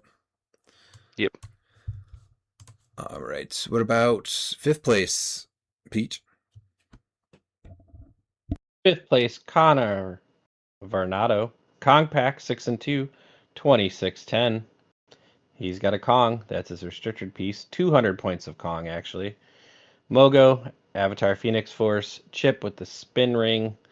That's interesting. Dormammu, Legacy Harley Quinn from Notorious with the Bloodstone. Legacy Tri-Sentinel Suited Henchman with the motorcycle. And then his sideline was Ravencroft Institute, Resolve the Green, Absorbing Man Prime, Brainiac, Gorilla Grodd. Nailed it. Phoenix Force and Poseidon. All I heard was Suited Henchman. Do you think he just says sentences and he's like, did I really? Oh yeah, Suited Henchman. Yes. Do you think he just when he's talking, he's just like, hence this, one of those really annoying. Henceforth, yes. So, who's he getting the motorcycle on, Kong? Yes. So the interesting thing is the errata to Kong actually makes him insane with Dormammu, because Dormammu's 25 points, and it says he has that when making an attack roll or at the beginning of your turn, you may choose another friendly character. That character can use the Faltine sorcery trait, and when they attack after resolutions, deal them penetrating damage equal to half the result of the die they chose to ignore. And Kong's errata specifically says that he reduces penetrating damage by characters of equal or less points than him. So if he rolls 1, 2, 3, or 4, he can reduce all of it in one of his 3d6 rolls. Oh, Mhm. wow. So, And his goal is to go on either Flashpoint Flood or Atlantis Throne Room. He also has Island Prison too. And his basically, Poseidon Quakes is huge. yeah, Yeah. he doesn't have any way. So he has the Crush Giant Bug that counts as Water Terrain and the Symbiote Surface. So he can even start making more Water Terrain if he doesn't get map. But that was Yeah. his main plan was the bike goes on the Suited Henchman, kill the Suited Henchman. Kong equips the bike and then he flies over. And I guess we can probably talk about this now. So his top 8 match was against top 8, Lucas. Yeah, was against Lucas, and Lucas did not even see this coming. He flew across the map, did a quake, and activated Poseidon. And Poseidon is a sideline active once per game when a friendly character uses Quake. If all squares within 1 square of them are water terrain, that character may use Exploit Weakness, sees through characters, and Giant Reach 6 for that attack. If they do, if Poseidon is on the map, they instead deal 3 damage to each of characters. So he already deals 3 damage. So it's Exploit Weakness and sees through characters. So he was able to come across and do a ton of damage. I think most of Lucas's rollouts he missed. And I know, what was it? Apocalypse took damage, the Colossal. And it came back to him switching they swapped turns or whatever, went to Lucas, and Lucas went to attack Kong. This was the 200-point Kong. He already started his turn, and he forgot to flip the Ravencroft Institute that you have to do at the beginning of your turn, and he had already did I think it was a hypersonic speed, wasn't it? With It was a something Daredevil? like that, yeah. No, what Yeah. was it? He carried up, maybe it was a bystander that brought up a butterfly. Yeah. Mm-hmm. He made an attack and then brought up the butterfly. It was probably an Apocalypse Pog or the shark. Yeah. Yeah, So it was Shark, I think, yeah. It was something like that, but yeah. It was I think it was him the moving shark, yeah, because then he butterfly. moves for free and then makes an attack. That's what it was, and then brought a butterfly up there. So he forgot to flip Ravencroft Institute, carried up the shark and butterfly, made an attack with the shark, and then realized that he forgot to flip Ravencroft after that to take away Battle Fury so that he could mind control with Anti-Venom, who was his butterfly swap, and Connor allowed him to do that. So he absolutely did not have to, but an absolute stand-up gentleman. He said, you would have meant to do it, you just forgot. He allowed him to do that. Lucas said himself, mad respect. But I think if there's one person that deserves fellowship, allowing that to happen was my vote right there. So absolute stand-up guy.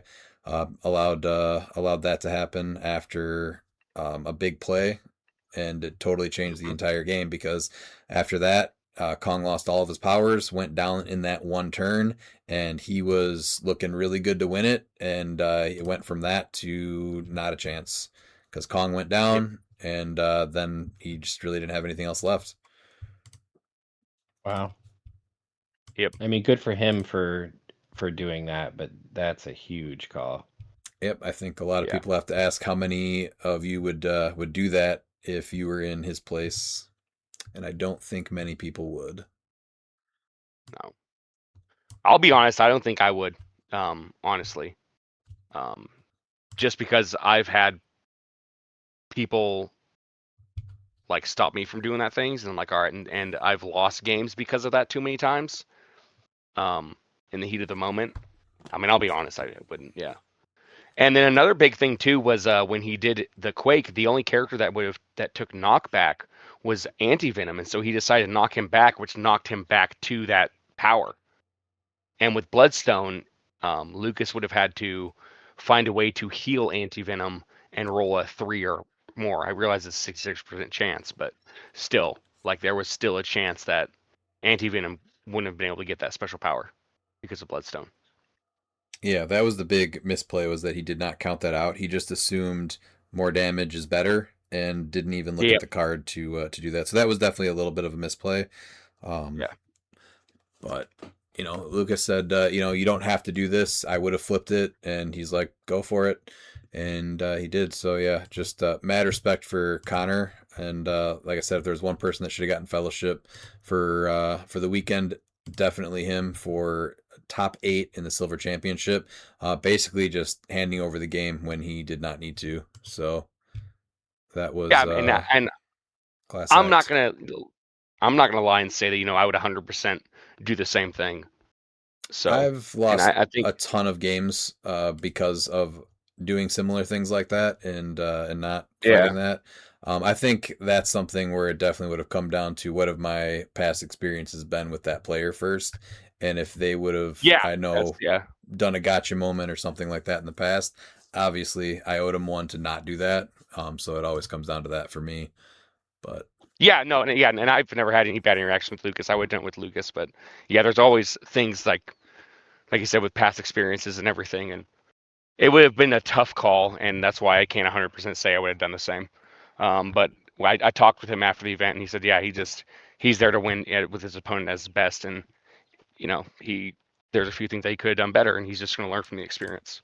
So keep in mind, this was what, top top 8, 8, right? Yeah, so this was round 8 of the day. So you start forgetting stuff.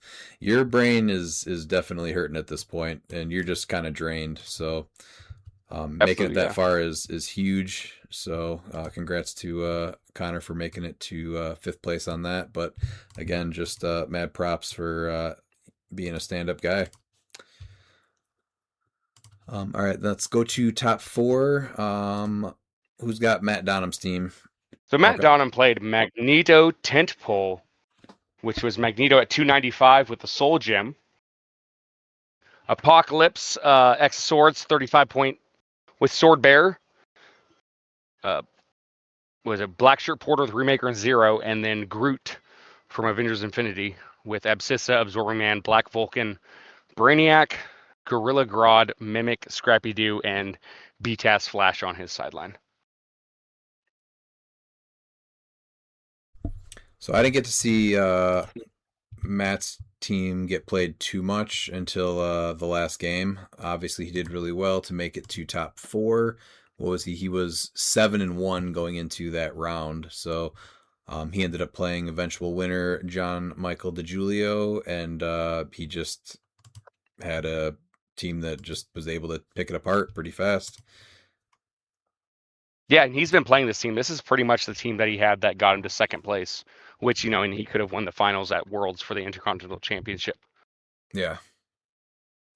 So he's done the reps on this team, and that's really, I think, the one of the easiest ways to do well in an event is find a team and just continue to tweak it and run and do the reps with it, and that's what he's doing, and got him to 4th place at the Silver Age World Championship. So good job, Matt. Pete, what about 3rd place? 3rd place is Lobo Van Hollen. Not playing Lobo, I think, because it's X-Men Force. 7-2, 2380. Lucas played Kamo with the Remaker and Spectral. Legacy APOC, that makes all the little pogs. Butterfly. Then he played Grand Prize APOC with the Sword Bearer. He played Grand Prize Genesis with the +1 Longsword. Copycat, the Legacy Carnage, and the Phoenix. And then he had Ravencroft Institute, Abscissa, Anti-Venom, Bizarro, Green Arrow. Well, that piece has caused me fits. That's a great play. Beezer Mikatakalock, Jubilee from House of X, Lasher, and Major Logan as his butterfly swaps. All good plays. Obviously, that Major Logan with the Apocalypse Sword Bearer, not Sword Bearer, but the parry move, huge. Onyx and Copycat do not get the Blades rollout, but Carnage, Genesis, Apocalypse, the Butterfly would. Oh, you know what though? But how would that Major work Logan, with? Jubilee, Major Logan, if they brought him out, I guess Mm-hmm. that'd be the only way they would. But I The don't other see. guys, Yeah, even though they're monsters, they would not get it. I guess they don't have blades anyway, though, huh? So it doesn't even matter. yeah. But solid team. Until that one shot comes out that says friendly characters can use blades, and then when they do it, Yeah, for 2.5 points. yeah, Going Yep, into that's coming. top 4, he was also 7-1. So he went 7-2, 2380 for the day. So congrats to Lucas for taking third. And then the final match we did stream on the YouTube channel. This was John Michael DeGiulio's Cyborg Superman team against Ant W's Cable Crew team. Do you want to go over Ant's team, Miles? Yep. So Ant was playing Cable Crew. He went 9-1 with 3,000 points for the day. He had Butterfly, unthemed, Prime Cable with the Universal Weapon. I think the one thing that was missing is he didn't have the Universal Weapon on the sculpt. Glued on the sculpt. I Yeah, think that was a big miss yes, for that sure. was, yeah. Black Skull with Symbiote. The Chase Mr. Sinister with the Spin and the Liar. Sakari and Iron Man was his restricted with the Surfboard. Mr. Oz with the Darkhold. Legacy Daredevil with Bloodstone. My boy Baby Groot Pog. The Phoenix Pog and Timebreaker. As with Fortify as his one shot, Abscissa, Antivenom, Cosmo, Dark Phoenix for MOE swap, Jubilee, Kid Thanos, and Major Logan on the sideline. And he did bring in Major Logan for his Butterfly. He brought in Major Logan, but he also chose Otherworld Castle as his map, and I forget the second piece that JM'd Chair Panthered, but one of them was Jubilee, so he took Jubilee off the potential candidates. It was Abscissa. I wish Yeah, that that's right. the best part is when you Chair Panther Abscissa, what you want to do is you actually just do the extra life token. Just choose the extra life token. Can you do that? Like, No, why not? because If they're first, Um, yeah, you can. If they go first, you can take away that extra life token. Because at the beginning of the game, add an extra life token to your sideline. And then she still wouldn't work because you have to remove an extra life token from your sideline.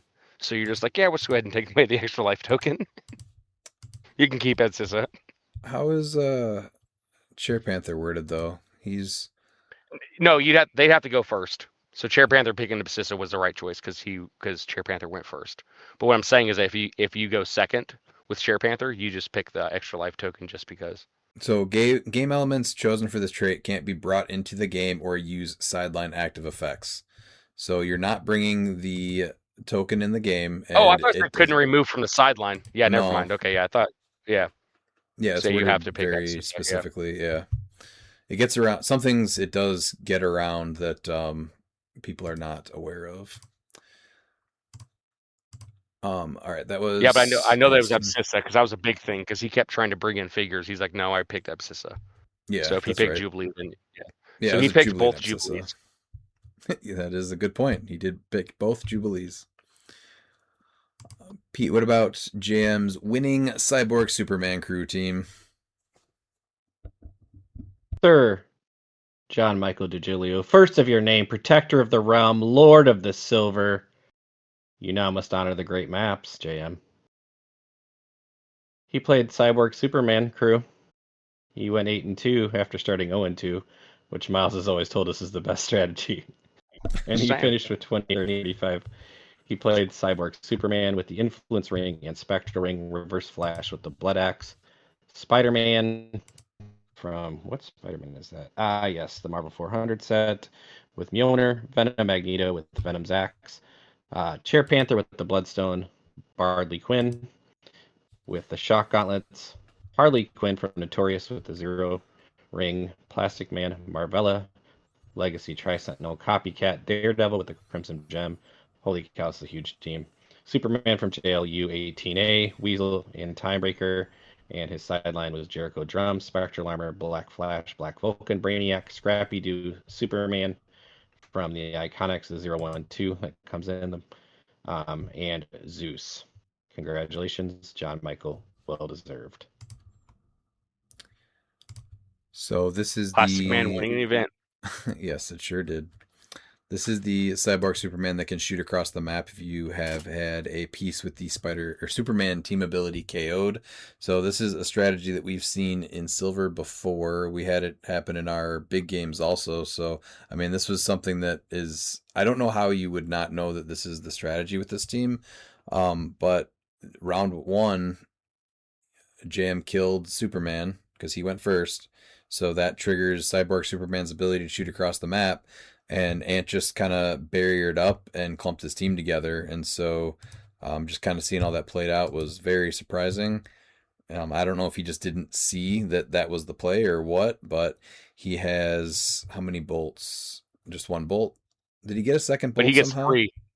No, he gets 3 from Zeus because so Zeus is when That's right. No, he put him on the highest once per elevation. game, like we put him on the highest elevation, which he did because even though the highest elevation is level 3 and his starting area was level 2, he had that 1x2 elevated right next to his starting area. So he sidestep on top of that, and since it's still the highest elevation on the map, he was able to get the triple target energy explosion with precision strike. Right. So that was the big play there. So he was able to target 3 different characters that were equipped and use energy explosion with the influence ring and precision strike. So he blew up Ant's team pretty hard on round 1 and took a lot of people off their good clicks, and he just wasn't able to recover. He brought out Sakari and Iron Man on his return and Cable, but Cable was off of his ability to do the big force blast damage. So I think he did a running shot pulse wave. He was only able to take out a time breaker. And then to that, JM put the Jericho drum on him so that he couldn't make ranged attacks. I think it is, right? No improved targeting. No improved targeting. And ranged attacks. Yes. Yeah, no improved targeting. And I believe it's also, it's this character can't make range attacks or use improved abilities. Oh, it's movement and that. So, and with where he was positioned, he was at the very top of one of the castle areas. So, it was basically stuck there for a turn. So he would have to use the power, but he was able to pretty much take him apart on the next game. So, it was a pretty intense match to watch play out. But he just had a killer alpha and made it really hard to bounce back from. So yeah, congrats to JM for winning this one. What did you guys think about the final? I think you guys both watched it, right, live? Oh, it was over quick, and it's something though that I think is really interesting because we've always said on here that silver is range, and no one's really taking. A few people were taking advantage of Ducky Deadpool. I almost think Ducky Deadpool is almost a must. When you have Butterfly, absolutely. Butterfly, and it would have made it really hard. I guess Jam would have then had to choose Ducky Deadpool, so then he would have been able to bring out what's her name, Jubilee. But that and the bats, because the bats are just so good. Especially if you're able to make them with constructs to really protect your team from range. Which would include using butterflies also. And going into this, you should have known. Nope. Bats do not get around butterflies. No, I'm talking about Ducky Deadpool. Oh, Ducky Deadpool, yes. But with butterflies, I'll say, the butterfly swarms, sadly, the bats don't help. I hate it. Because regardless of range or line of fire, and it just says you can't draw a line of fire. So I like the sideline play, but yeah, if you're not playing butterfly, then the bats are still good, but it's a Ducky Deadpool is a great response to the butterflies. Mm-hmm. So not having an answer for that big range. What's the other big thing from across map? There's plants, but they cover up the water. Yeah, we didn't go over Steve Bombera's team, but he had a pretty mean play with Oh, what's his name from Star Trek? He had the Venomax, and he attacks Reginald's Oh, Yeah, Reginald Reginald Barclay. Barclay. Barclay. Yeah. Yeah. Yeah, So that was a yeah. pretty crazy play too. But again, you can't hit from across the map then if you have that piece. Yeah. So what is how is that exactly worded? Do you remember Deadpool? I know if they have to be in water, but he has free water. Adjacent. Yeah, yeah, it's free water and adjacent friendly characters have dolphin. And then they just can't be targeted, right? Because they're in the water. Yep. So Yeah, they can't be targeted by characters more than 4 squares away. having a Yeah. water map for that alone, because again, you're going to come into a lot of that type of tech where people can attack from across the map. So, if you're doing butterfly, that's at a huge event like this, that's just a huge call. Well, and Griever was something that was crazy not to see either because plants are going to be there. Oh, right. So Griever's a must play those too. are, yeah, Griever and Ducky Deadpool they almost feel like must-haves when you're playing defensive in Silver. We saw Michael Nelson play Deadpool. I'm not sure if I didn't really see anyone play Griever on the sideline. I still think Griever's great just because you can't generate terrain markers within 6 squares. So that just stops the plant teams right off the bat. Which again, you should know that they're coming in huge. Yeah. Yeah. So it was just there's a few things that people just weren't expecting, and that's what caught them off guard. I know people are now like, oh my God, this Cyborg Superman needs addressed. I don't know because he was doing it all day. He lost his first 2 games, so I can't remember who won initiative to go first or not. I just think that Ant was playing on a high. He was undefeated, and he was just playing with what works for him, and just a lapse of judgment to not read the Cyborg Superman card. Probably more so Zeus, I think, is what caught him off guard too. Right. But yeah, because everything else, it's what everything else does. So Cyborg Superman would have been the one thing, but we had other people play worse stuff that didn't do as well. So I don't want to take away from JM at all. JM deserved this win 100%. He went in there with a team that he built that was, not just a brain dead team. There was a lot of thought and strategy to this team, and Silver's the one place where you can see that. And the finals were Sakari and Iron Man as your restricted and Plastic Man as your restricted. Very different teams, and this is both are teams. Who could have predicted Cyborg Superman versus Prime Cable in the final?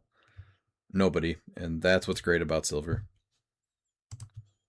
This is just a wet dream for you. I mean, you had Nifty Barrel versus Cable, and then you had Daredevils all over the maps. I did like seeing Daredevil quite a bit. He was on many MOE teams. swap? Actually, how many Daredevils did we see? It's quite a lot. So most commonly, I guess it's worth going over the meta a little bit. So main force, we had out of, what did I say, 78 teams? 21 teams played Copycat. And then 18 for Butterfly. Yeah, 18 for Butterfly, 16 for Timebreaker, 15 for the Fenix Pog. Blackshirt Porter, 14. That's the only restricted piece, right? So still the most played restricted piece. Venom Magneto at 13. Grand Prize Apocalypse on 12. Weasel making a little bit of a return. He kind of died down for a bit. He was on 11. And then here's Daredevil in 9th place. 11 teams only out of 78. And then in 10th place, we have Null on 10, which I guess that's kind of surprising. 32.6% win rate. Yeah, he didn't have a good show. I think there's just too many answers for him in Silver, so he didn't pull it off. But he's, I think, going to be still a threat in Modern, though, for sure. And then I think it's worth mentioning Camo in 11th place on 9 teams. He's coming back. Grand Prize Genesis, 8 teams in 12th place. Eternity, that piece is going to be showing up everywhere in Silver and Modern. That piece is just absolutely insane in the stuff that it pairs with, since he just gains. There was something in the 3v3 that we didn't go over that was insane, where you team him up with the Trusses and Dexstar. So he has poison within range. And then he also had Sandman. So I so was it actually, couldn't be reduced. dude, I was thinking about that team on Tuesday before leaving, and then brought it up on the car ride. I'm like, this just works, right? And then I go and see it was Nathan Funemeyer that ran it. Yeah. And it's Yeah. it's the Sandman, Atrocitus and Dexstar, and Eternity. Yeah. So he just gets to poison through all of walls and elevated and everything. Can't be reduced below 2. I guess that's not going to make a difference though. So it's not getting reduced though, and No. yeah, from everywhere on the map, from 12 squares away, and he can just free move himself if he needs to get up on turn 1 too. So that was I think insane. Nathan was new to that figure too, because he kept letting them re-roll rolls more than once. Oh, okay. And so, yeah. So I mean, I'm not sure how many games he lost, but I mean, it's from the one game on stream that he won. But yeah, he was letting people like roll more, and so I wonder like if that would have changed some outcomes of the games if they couldn't roll more than once. Yeah. So yeah, that team was nasty. That on stream, it was just brutal. It's like, oh, you want to put me on bunker? Okay, whatever. And then we have a couple of restricted editions. So Carnage Silver Surfer was on 7 teams. The 048 Ghost Rider was on 6 teams. Wendigo finally seeing some play on 6 teams in 16th place. Sakarian Iron Man seeing a huge drop because he's on restricted now, which is great to see. Only 6 teams. And then that's probably where it drops off to be. So those are the top 5 restricted, though. Right there. Sakarian, Ghost at 5, Ghost Rider at 4, and then Surfer at 3, Genesis at 2, and Black Shirt Porter at 1. Mm-hmm. So I think those were all great additions to the restricted list and helped keep the game format a lot fresher for this event. All right, well, let's talk to Ali on his experience for this weekend.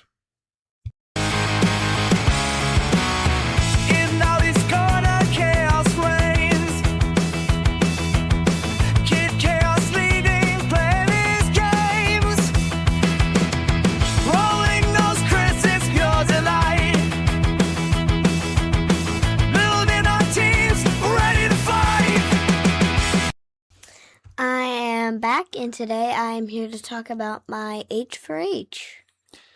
Now, you were there, you came in Thursday, right? Because you had to do this Yes. thing called school, and Mom wanted you to make as many days as possible, right? Yeah. So you ended up coming in on Thursday, and your first event was on Friday. Do you remember what your Friday event was? It was the 3v3. Yep.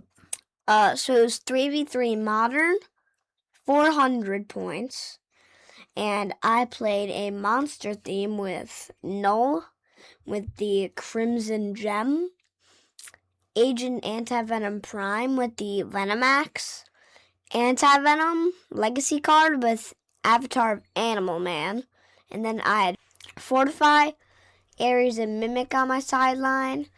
And then my maps were Alien Aquarium, Phoenix Nest Headquarters, Rivals Respawn. And then my terrain markers were Heart-Shaped Herb, Stairs, and Symbiote Surface.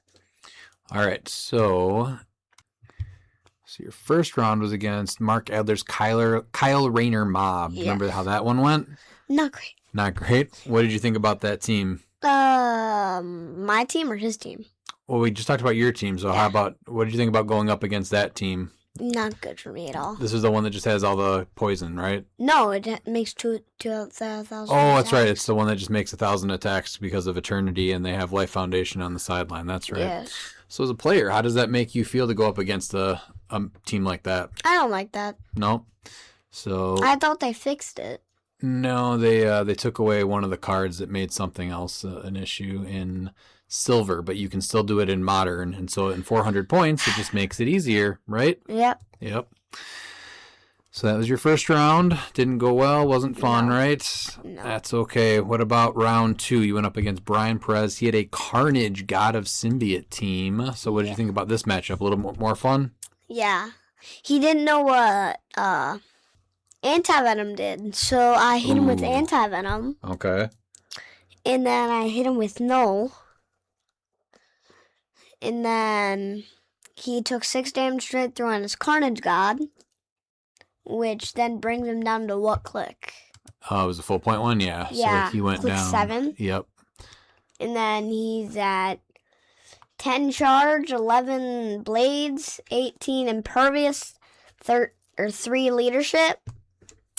And he doesn't even have those powers right now. And then I try to hit him with anti-venom, or agent anti-venom. And I think I missed. Or no, I hit and I took the all-blood necrospear from him. And Because you broke had it. the Venemax on, Yes. right? Okay, good move, good So move. I took it and broke it from him. And then he was on his last click, then he healed somehow. Can't remember how he healed. Oh, Scream. maybe Scream, yeah. Scream, yeah. She rolled the thing. Gotcha. Okay. And he healed, how many clicks is it? 2. So then next turn, I had to hit him with anti-venom. Okay. Then I had to come hit him with null again. Or no, I hit him with agent anti-venom. And then I ran over to try to kill Scream. And I brought her pretty low. And then after that, I just had to kill Scream. Gotcha. Okay. Good match. Mm-hmm. Yep. Oh, and then I had to run across the map to kill the Phoenix. Oh, yeah. So that one was 390 to 60. Mm-hmm. So you won that one. And then you went up against Franklin Harris's Phoenix Force Thor tentpole team. That looks like it didn't go too well. No. What'd you think about going up against Phoenix Force Thor? I don't like Phoenix Force Thor. No, he's rough, especially in 400 points. He's a little insane. Yeah. So it looks like he had what? Destroyer armor on Phoenix Force Thor because it's free.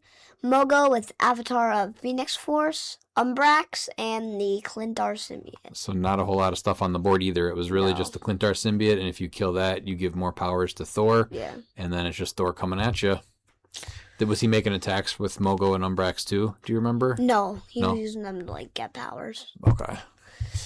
So yeah, it's just when you're playing a tentpole and you're playing against a Phoenix Force Thor, there's normally only one way it can go, which is bad for you. Then you had a match against Anthony Bruno. He looks like played like a rogue roster team. So Yes, what he did played he play?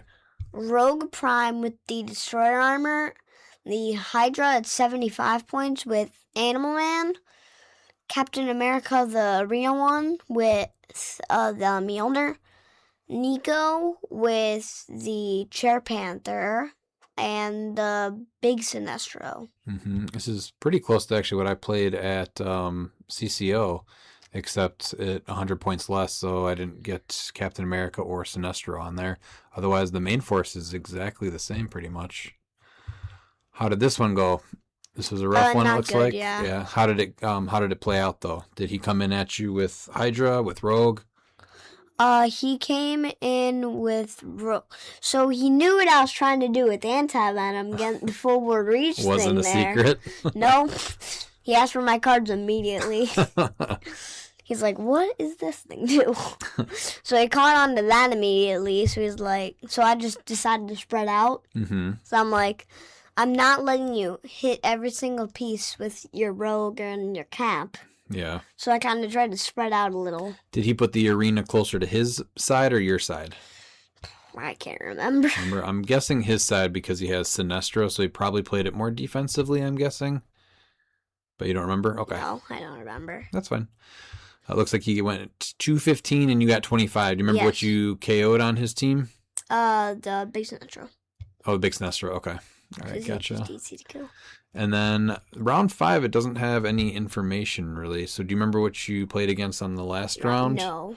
No? I remember I played a full point null. You don't remember what you did in the last one? Oh, I played against Trigon. Oh, how did that go? Not great, but I had the funnest match of the day. That was the funnest match? Yes. What happened in that match? Do you want to tell us? So he was playing Phoenix Force Thor and Trigon. Mm-hmm. And he kept regenning when I bring him to his top. So I'm like, 1, 1, 1. And he kept rolling ones. I'm like, yeah. Were you able to kill Trigon? No. No. Okay. Trigon's hard to kill. He is hard to kill, especially when Phoenix Force Thor's at you. There was no Phoenix Force Thor. Oh, you said Phoenix Force Thor. No, the Phoenix Force. Oh, it was on Trigon. The Phoenix I gotcha. Force. Okay, I thought it was 100 point Trigon and Phoenix Force store. It was That'd full? be pretty stupid, too. Yes, it was full. Okay. All right, well, that was your Friday. So we just got to play the 5 rounds of Swiss. We did not make cuts. No. But what did you think about being able to play with your mom and your dad? It was fun. That was pretty cool, huh? Yeah. Yeah. And then next day was Saturday. So this was the Scott Porter versus the World event. And you pulled, pulled, I think Codex was your best piece that you pulled, the first ones, right? And then we decided to mulligan. And I pulled Poison Cap. Poison Cap, which is a pretty cool piece. He's very good. And then what else did you get? Spider-Man, the 013. So I hit someone, and then they can't remove the action token except by clearing. Well, you give action tokens. Yeah, I give when I hit. And then if you're within range, then they can't clear them. Yeah. Yeah, except for clearing. And then kind of a rough booster, because then I think the next best thing, you got the Dog Lasher, which was pretty good. He is good. I think I saw him play out pretty good on your first game. Yes. And then Black Widow, we played, right? Yeah, I don't like Black Widow. No, she doesn't have move attack. She had a pretty deep dial, so she's hard to kill. She is, yeah. She takes 2 attacks to kill by null. At least, yeah. At least. Or from null, yeah. From null. Which is pretty good, because null one-shots a lot of stuff, too. I'm fine. I didn't play null. Because that would be the roughest round ever. Yes. So you played Brendan Diebert first. Do you remember that one? Yes. He was playing Scream and Gwenom, Carnage, and Symbiote Soldier, Matt Gargan, and Private Detective. So how did that one go? I won. And so I went over, tried to kill Scream, but the stupid shape changed because he gets the reroll. Yep. Messed me up, so I killed Gwenom, and then I actually got to attack Scream, and with Gwenom, I rolled 6 on blades. Ooh, that's your thing. That is my thing. So you won that one. I did win that one. And then next you played Mike Holloway, and he had, looks like a symbiote team. Yes, he was playing the Iron Man, Riot, Rex Strickland, Private Detective, Clint our Symbiote, and Symbiote Soldier. Ooh, that sounds really mean with Rex Strickland and Riot and together. It was mainly Iron Man. Or no, so I put Riot in the slime so he couldn't bust through all the walls on Ancient Labyrinth. Oh, that's a good move. That's right, you had the symbiote surface. So I put it right under and I'm like, no breaking walls. So we couldn't. So I tried to kind of close myself in, sort of, and like divide the map into 2 pieces because Iron Man, I knew he didn't go through blocking. It's the one thing he didn't shoot through. But then I forgot about stupid Riot. It's coming through the walls. And then now Iron Man's got a spot to come. And I'm like, shoot, yeah. That's why the symbiote slime thingy was so good. Yeah. That was a hard matchup to go up against. Yes. But because the flurry with 4 damage on Riot is just ridiculous. It's 8 damage. That's better than a null can do in 1 turn. So it looks like you still thought about a lot of good stuff around that to kind of counter it, though. Or to try to deal with it the best you could. So next you played Will Laws, and he had a Meredith team. How did that one go? So his whole team was close combat because he was playing Meredith, Phage, Poison Spider-Man, and Maniac. Unlucky for him, almost my whole team is range. So Captain America's just going, throwing the shield everywhere. Did that hurt to attack your boy Phage? No. No? Okay. Because it was for Looper. Okay. So you won that one, 285 to 150. And then you went up against Craig Shelton. It looks like he had a Carnage, got a Symbiotes chase. How did that one go? Not good at all. That Spider Boy that he had, too, he's pretty good in sealed, isn't he? Yeah, because he sidesteps close. Or no, he moves close to me. Or he moves somewhere to prob, even if he's right next to me. Yeah. And then he... next turn, poofs away, so I can't attack him because Spider-Man can't be targeted by opposing characters unless they either began the turn adjacent to him or no other friendly characters are on the map. And obviously, there's going to be no friendly character.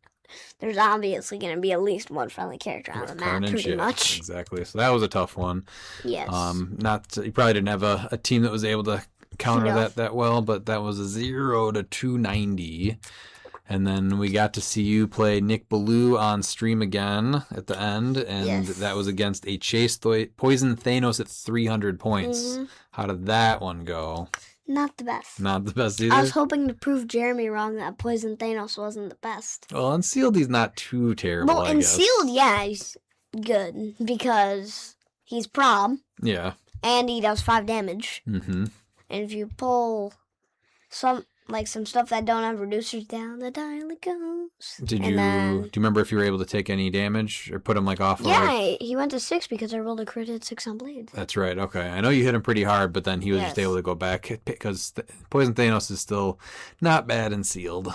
Yeah, especially since everybody has symbiote keyword. Mm-hmm. So I take 3 damage poison all the time. And Yep, exactly. So it kind of counters the set a little bit, Yeah. right? But what did you think about your team? I liked it Yeah. overall. And what about the event? Did you have fun in the event? Yes. Yeah, good. And then, so that was Saturday. I know you played a lot of BRs, but we also had the auction, and then you Yes. got to play. What did you think about the auction and the dinner? It was fun. It was fun? I like everybody screaming. Everyone That kept me screaming? awake. Yes, that kept you awake because it got pretty late. It did. What did you win? I won the Scott Porter BR. BR, so we got... And I did not realize that it was with the literal 2 oldest sets. Yeah, the 2 oldest sets. How did you feel about playing characters from, oh man. how old Hyper are they? Time, and it was in like 2008 or 9. So yeah, sets that were, I think, 2 times as old as you are at least. Yes. What did you think about having that BR though? It was fun, Yeah. definitely. And what did you think about the old pieces? Not the best pieces. Not the best They pieces. don't compare to your things now. No, you're used to certain values and having Yes. cards and special powers. I'm used and to all having that. cards, yes. Yeah. Having cards like, can I kill this thing in one turn? Nope, I don't know. You just got to guess now. You just gotta guess. And what do you think about having Porter sit right across from you as you played the BR? It was fun. That was pretty cool, huh? Yeah. All right. So, what would you say your total review of the weekend was? Very, very fun. Very, very fun. Would you want to do it again next year? Yes. All right. All right. Well, Ollie, that I think is going to wrap up Ollie's Corner. Mm-hmm. And I will see you next time. All right. Sounds good. Bye. Bye.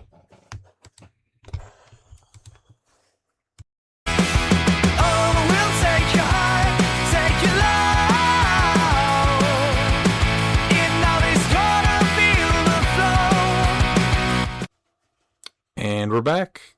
You've got questions. We've got answers. Your ass better call somebody! First, we have Aiden McClary.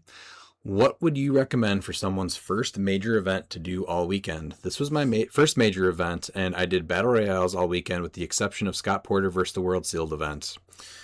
So I'd say the answer is really whatever you want to do. If you want to start playing in the bigger events, just give that a try. And if you want to try a team event, there's always ways to find you partners.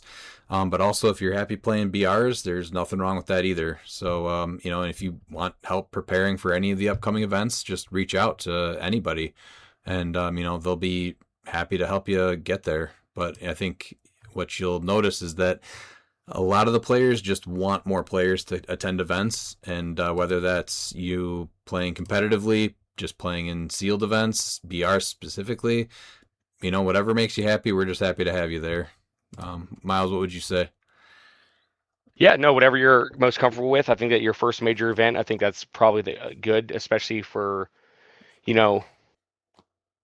I wouldn't recommend just jumping into the silver worlds, because like silver is one of those things that I just don't think is new player friendly.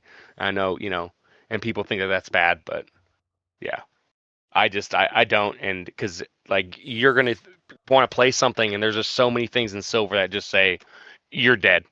So I think playing the BRs, getting familiar with it, I think doing sealed is great. And then I'm guessing you probably didn't have a lot of people that would be able to team up with the 3v3 or the duos. But the duos event, honestly, is something that I would recommend for all new players.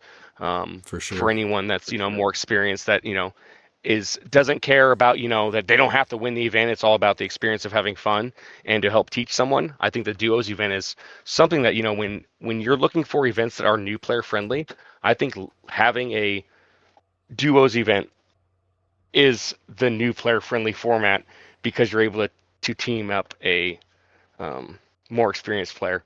The only hard part is to try and get the new player to play instead of just being told what to do. That's still something that skirts the line that, the duos is still a newish format. So trying to figure that out. But yeah, that's something I would like to see more. And I think it's more inviting when you get an experienced player with a newer player. Now, I will say that even the trios events, whether it's sealed or the other one, they were looking for people to fill in slots all weekend. So people just came as a single or a pair, and they would have taken anybody. So if you want to play, they will make it happen in an event. So just whatever you want to do, give it a try. Pete, what would you recommend? I would recommend stealing, kind of sticking with what you're comfortable with. If you really like battle royals, there's nothing wrong with doing that at a whole big event all weekend if you're comfortable with it. Don't be overwhelmed by things. Like if you're a newer player, you kind of just have to throw yourself into things. I agree with what Miles said, that I think duos or teams is a pretty new player friendly experience. But by and large, most of the community is very welcome and very accommodating to new players, and you should just put yourself out there and do what you want to do, and you're gonna pick up a hopefully a fun weekend and some cool pricing and some new friends. So yeah, good on you for coming. Definitely. Then we have Nick Ballou. Should we ban any and all tech JM DeJulio comes up with from here on out? Congrats on the silver champ. Real badass team and couldn't be a nicer guy to win. I would say that JM is just the perfect example of just a great pilot. People knew of that tech for a while. It was done in Modern last year. It was just a great team, well thought out, and he deserved the win. He even lost the first 2 matches. So it's not like this team was some unbeatable broken combo. JM's just a beast, and he understands the game. Miles? Yeah, no, and I don't want to say that he's a good pilot. I think that he's a great team builder. And he comes in with the tech that's a little wonky, and he's the one that really established past Avengers as a threat, getting to the finals of Worlds last year, getting to the finals of the King of New Orleans last year. And so he's always been a bridesmaid, and it's good to finally see that he became the bride at this event because no one else deserved it, I don't think. And taking my advice and starting 0-2, it's kind of scary territory when you're playing the techie builds that he does, because that's when you get to the Frittata land. And we saw the Eagles go to Frittata land at cliX Mania and they couldn't get past it. But so maybe they could take some advice from JM to figure out the secret to beating the Frittatas once you go 0-2. But he followed that, and he ended up winning the event. Yeah, I guess I should say when I said he's a great pilot, he just pilots his team very well. Not that he takes other people's teams and pilots them. He very much builds his own teams, which he does obviously very well too. So I definitely did not mean he was just a great pilot. No, he hates brain dead teams. Me and him always have conversations, and it's unfortunate. Some people just don't really understand. Like, we're not trying to do gotcha moments or anything like that. It's we play this game because we enjoy it, and we like to try and find fun stuff that no one else really thinks about. And I'm really glad that he was able to finally unlock the Zeus tech. So right, yeah. So yeah, it was wild to see both Poseidon and Zeus make major plays on stream. Yeah, because they really have not done too much. I think that it was attempted or theoretically, but nothing that big. And we didn't really see Ares that much after that errata, which is kind of crazy because he's still very good. But I think it's the same case as Kong, where oh no, he got an errata, so let's not play him anymore. So we'll see how long it takes for him to start showing up. Yeah, because he's not as must play, because it takes a little bit more nuance to really get him to work. So I'm expecting to see him come back again. Yeah. Ares once someone figures it out. But yeah, he's going to be more nuanced like Zeus and Poseidon. It's going to be, you're going to be building into that tech because that Kong team was 100% built with the Poseidon tech in mind by his map choices. Right. Pete, should we ban any and all tech by James DeGiulio? No, no. I'm happy for JM, man. Like we're just throwing, all kinds of laurels at his feet, but he is truly one of the nicest guys in cliX. He's been playing a lot and he's finished so close so many times. So to see him go over and win in the best format in HeroClix, congratulations, man. I know it's like a Dane O'Brien run, when he went and had to face the gauntlet before he finally, won the title. He's always been so close. That's JM is the Daniel Bryan Danielson of HeroClix. You heard it here first. Then we have Ethan Davis, thoughts on top 8 teams. So we just went over the top 8 teams. I think it was awesome to see. We had, 2 camo teams and 2 A-bomb teams. But the teams themselves, even with a couple of pieces that copied over here and there, were all pretty different. And we all love seeing diversity. So I think it just comes from a well-balanced and maintained restricted and ban list. But I thought they were all unique in their own ways, and you can see the people that build them that kind of come through on each of the teams. Oh yeah, it was. We had one tentpole make cut, and that just goes to show that Matt Donham has put in the work to really get Magneto to be the one tentpole into cut. Right. Other than that, it was a lot of moving parts and just a variety of pieces, and people played them differently and built differently with them. So that's the kind of stuff I like to see, and again, that's why I prefer Silver over the repetitiveness of Modern. Pete, what did you 100%. think about the top 8? Exactly what you guys said. It's completely, there's so many variations, and even of the certain pieces that you just have some like really premium attackers, right? Like Kamo's amazing and A-Bomb is amazing, but they were on very different builds and played in very different ways. So it was, every matchup during the Silver event was super fun and interesting to watch. You picked something up every time you watched somebody else play their team. So, and Modern does have the same opportunity to be just as diverse as Silver. The only problem is that there's things in Modern that stop that diversity from actually being seen because it stops just entire play styles from even existing. Yep. And I think that's exactly what's being seen, is that, you can try and, there's a difference from saying, Modern stale and and the reason why it's stale is just because the reason why you can't be diverse is because there's just so many things that are just people play that stop the diversity from actually being seen, making cut or winning events. So it just comes down to having some sort of maintained restricted and ban list. Yep. Addressing problem issues. All right, going to McConnell Lamar. Hey, gents. Great job streaming all weekend. I hope you had a chance to get some games in and have some fun.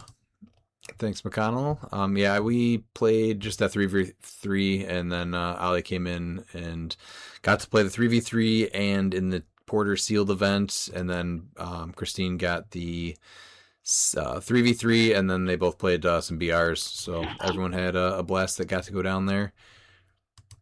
Then he asks, Null, 97% plus win percentage in the 3v3 sealed. Do you think...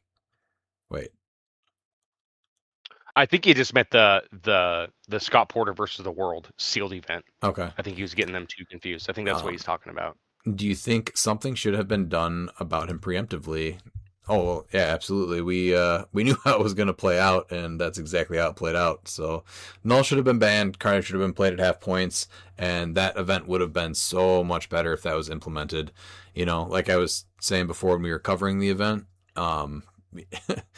no player said Null should be legal, that I talked to at least, and I got lots of opinions on it. So that might have changed once somebody pulled Null. But going into the event, I think every player wanted that to be a thing where Null was banned. What about you guys, Miles?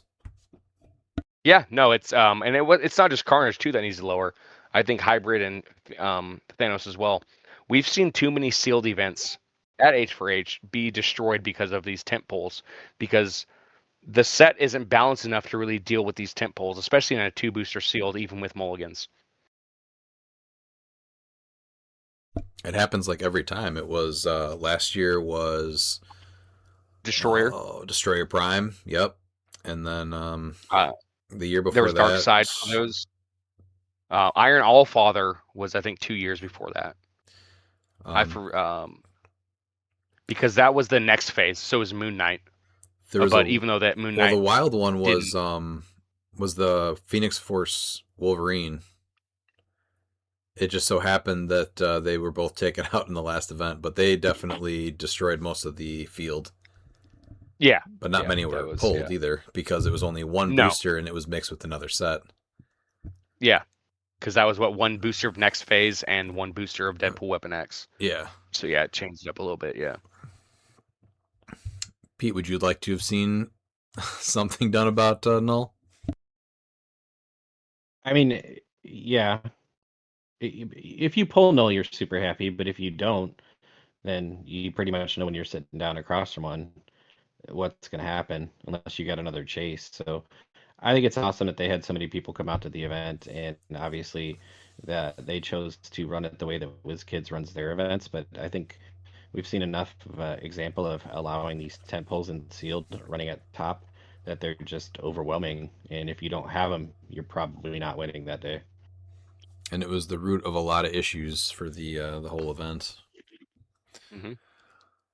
Number 2, what do you think went well at H4H, and what were the opportunities for improvement? Let's start with what went well. I think the streaming was top notch, I would say.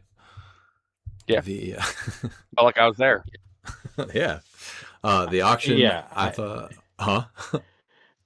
Yeah, no, you're right. The streaming was top notch. Absolutely, 100%. Take your bow. It was great.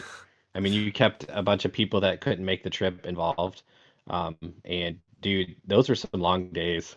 I would like turn it on when you started, and I would go do like 10 other things, and I would come back, and there you are still sitting there. So quite the marathon for you. Just to break that down, right? So I got in maybe like 3:30 on Wednesday, and then we were there in the main ballroom or whatever. I think I was setting up at like 4 or 4:30, and then we ended up going until 3:30 in the morning, and I finally went to bed at 4 in the morning, got up, and we were streaming again, I think at like 9, and then we went into, I think, close to midnight or over again, right? And then that just kind of repeated every single day. And then the Saturday was that auction one, so I think that finally ended. We left the ballroom at maybe 1:30 in the morning. And then Sunday again went till I think it was 11:30, and then I had to break down the whole thing. So, man, it was super, super long days. But that was my goal, was to get as many games as I could out there on the stream. Other things that I think went well, the auction, so much more smooth than prior years, and they just had a ton of money that was raised for charity. I think it was at least 70,000 that they raised this year, so they still haven't announced the official amount, but I think last I heard it was at least going to be 70,000, which is phenomenal. What did you guys notice from far away? No, the streaming was top notch. You're able to keep track. I the one thing I will say that I did miss and was unfortunate is I was really hoping for some Looper commentary during the 3v3. I don't think he wanted to do it. 'Cause what- He did run the stream for me though. Yeah, and what I think is, I don't even think that he really thinks so. I think he thinks that he has like a dry sense of humor. And what the listeners don't really understand, if you've never really met Looper, like even Nick, when I said team up, he's like, he just seems quiet. I'm like, this is what he seems like. Looper has one of the best and funniest personalities. Oh, absolutely. Like bar none in cliX. And the more people that know that, I think the better. Looper is one of the best personalities in the game that is people don't know about. He's just a great guy. No, he fit into our group so fast, and yeah, just a genuinely nice guy and great sense of humor. Yeah. Dude, him on commentary would have been amazing. Even with the dry sense of humor, I'd have laughed the whole time. So, yeah. What do I think went well? I think the auction went extremely well. Kudos to them and for going to Zeffy. It took a little bit to figure out how to find your bids and stuff, but I was not getting emails the first day. I don't care what any of you guys said you were getting emails. I didn't get one email until the second day. It was hit or miss. And I was right on top of the auction when it launched. But that went great. Overall, it seemed like the event was a super positive event. $70,000. Wow. Amazing. Congratulations, community. Good job. And they haven't even released the official number, so potentially even more than that.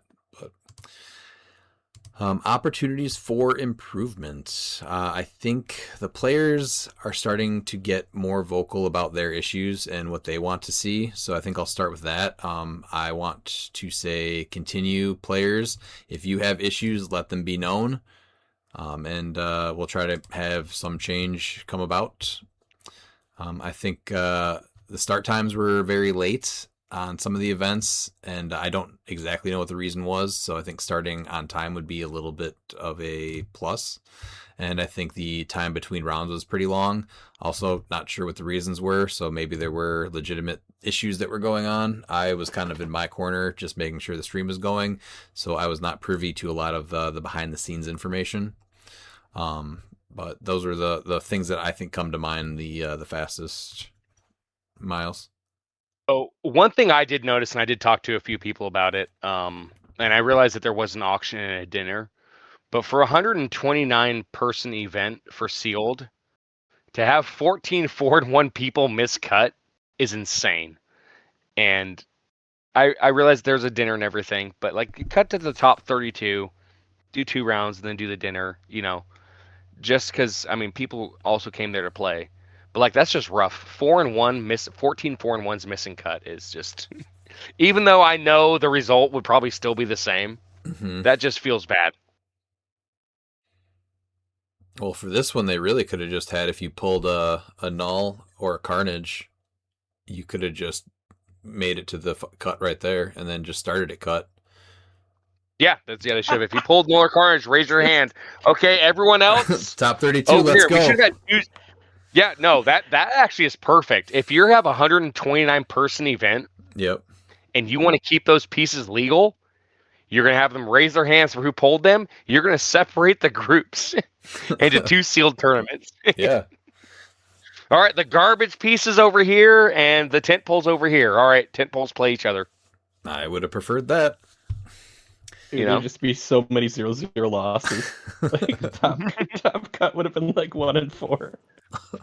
You guys got to roll off for top cut. All right, you're in. Pete, what would you say there's room for improvement where?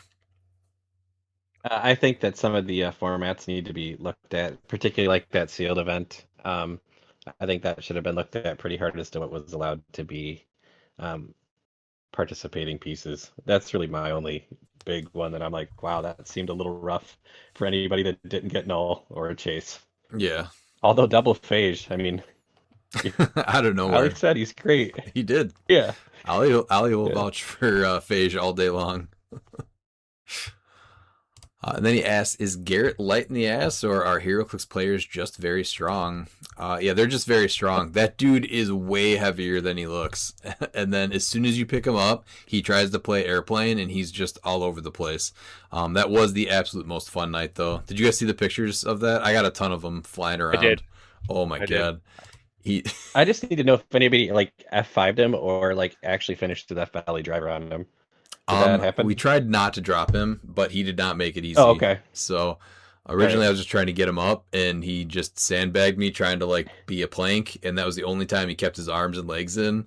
Otherwise, every other time, as soon as you picked him up, arms went out, legs went out, and he's just everywhere. I got way more pics than I posted even. All right, when I see him next, we're going to see if he's light or if we're just strong. Okay. I guess, how did this start? Trust me, he's all for it. Like, oh man. He likes, so he just likes to be an airplane. That's just it's just he just likes to be an airplane. That's pretty much what it came Everybody down just- to. He wanted His everybody to lift favorite him up. movie was Ryan Reynolds' Planes as a kid, and he's just always wanted to be on an airplane. That's pretty much what it was. He just wanted everybody to pick him up, and everyone did pick him up. He got picked up by, I think, Porter front squatted him. Aaron picked him up. I think, did Ryan pick him up too? Aaron looked like he was struggling. He probably was. All right, let's go to Lube Minati. Nonstop. It was great seeing you and your family this weekend. Ryan, you did a great job, and we thank you. No problem, Lou. Thanks for getting there, and it was awesome seeing you this whole weekend. Got to talk to you a decent amount, which is awesome. What should be done about players who received non-colluder stickers that in the end were caught colluding? Well, first off, that sticker needs to be taken Public back stoning. then. Public stoning. Well, Miles is public stoning. And then I say you also, for maybe next event, they get a sticker that says the opposite, where they're 100% a colluder, and then they have to wear it. Kind of like the Scarlet Letter. Ooh, I like that. Yeah. If you've been DQ'd from an event, for the next event of the year, you have to wear I am a colluder sticker. Yeah. Just a big- Public just a big shaming. Yeah. Red C. They have to wear all day. Yeah. Yeah, a red sea Or a or dunce Scarlet- hat. Yeah. Yeah. Yeah. And then he asks, do you have anything beyond that would be another idea? Public stoning. I mean, I wasn't gonna. I We're not wasn't gonna stoning go right people, to Miles. public stoning, but I mean, it's not Okay. not on the table. We can talk about. Can we throw tomatoes at them? You know? Can we put them like in the Maybe shackles for the head and the arms and tomatoes? a second Oh. infraction, maybe. I got it. What? They have to finally pay off Redmond's debt of the pocket, Glizzy. That'd be Yes. good too. And once again, I didn't say no. You guys just never presented one. Well, because I'm trying to find the right size glizzy. Well, let's not get carried away. Going to number 2. No, I'm not. I'm thinking, I guess. Going to number 2. Is Plastic Man too good in silver? I don't think so. He's your restricted piece. I think he's fine. Miles? No, he's absolutely fine. Plastic Man as a character is OP, which is why we have not got him in movies, and so it makes sense because of how overpowered he is. And turning into the barrel really shows his ability to control anything because he's just that good. And if he was too good, then why was not many being played? Not sure. That was a great answer. I guess you finished it fine. Pete? No, he's fine. It's your restricted piece, so I'm fine with it. There you go. And let's hear hell yeah for JM DeJulio, the newest ROC Cup champion. Yeah, congrats, JM. Hell yeah.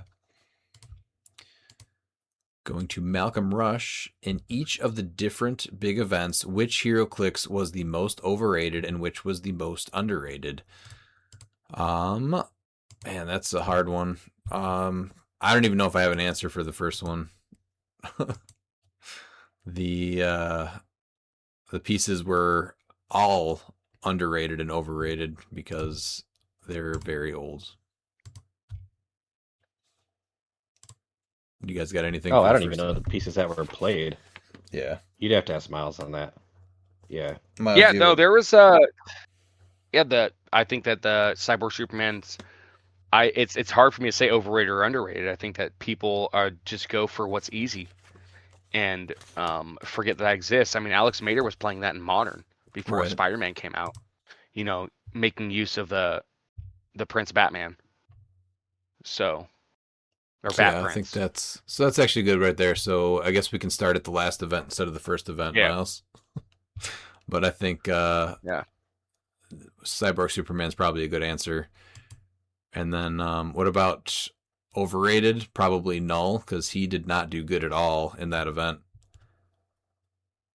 No, not even Isaac could make up for that. Like it's just There's just You too know. many answers for him, I That's- think. Yeah, he's just not going to be good in there's silver. his, yeah. Yeah. And then since Miles wants to start on Sunday, let's go backwards. Which was the team events. Overrated versus underrated. What would you guys say? No, Underrated? I went to Sunday because like I don't really know like the overrated or underrated for that team sealed, because nothing really stuck out as like being underrated, that a surprise piece to win. And I know some people can say She-Hulk, but like it's not surprising if you've been following playing her the last 2 years. Or Lobo with Yeah, but I guess you have Lucas. to do And that. so it's hard for me to even. I don't know. I would say She-Hulk though. Yeah, More so it people has. still have tried to play Lobo. I don't think many people have played She-Hulk though. So if you're unaware Yeah. and you don't follow events as much, I would say maybe She-Hulk's the most underrated that still did really well. What about an overrated piece that did really bad? Oh, piece that did bad Pete, what would you have played? for the Let's use modern that stuff. as an example. Yeah, that's perfect. Yeah. Oh, man, that's crap.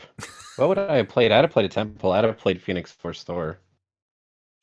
Yeah, that's overrated. Oh, I'm sorry. Is that the 400-point modern one? Is that what we're talking about? Yeah, 400 modern. Yeah. Yeah, no, that's what I'd have asked to play, and I'd have played it terribly. Yeah. But, that's what I've asked to play. Man, I don't even know who else. Nort, underrated. Sure, we can go with that.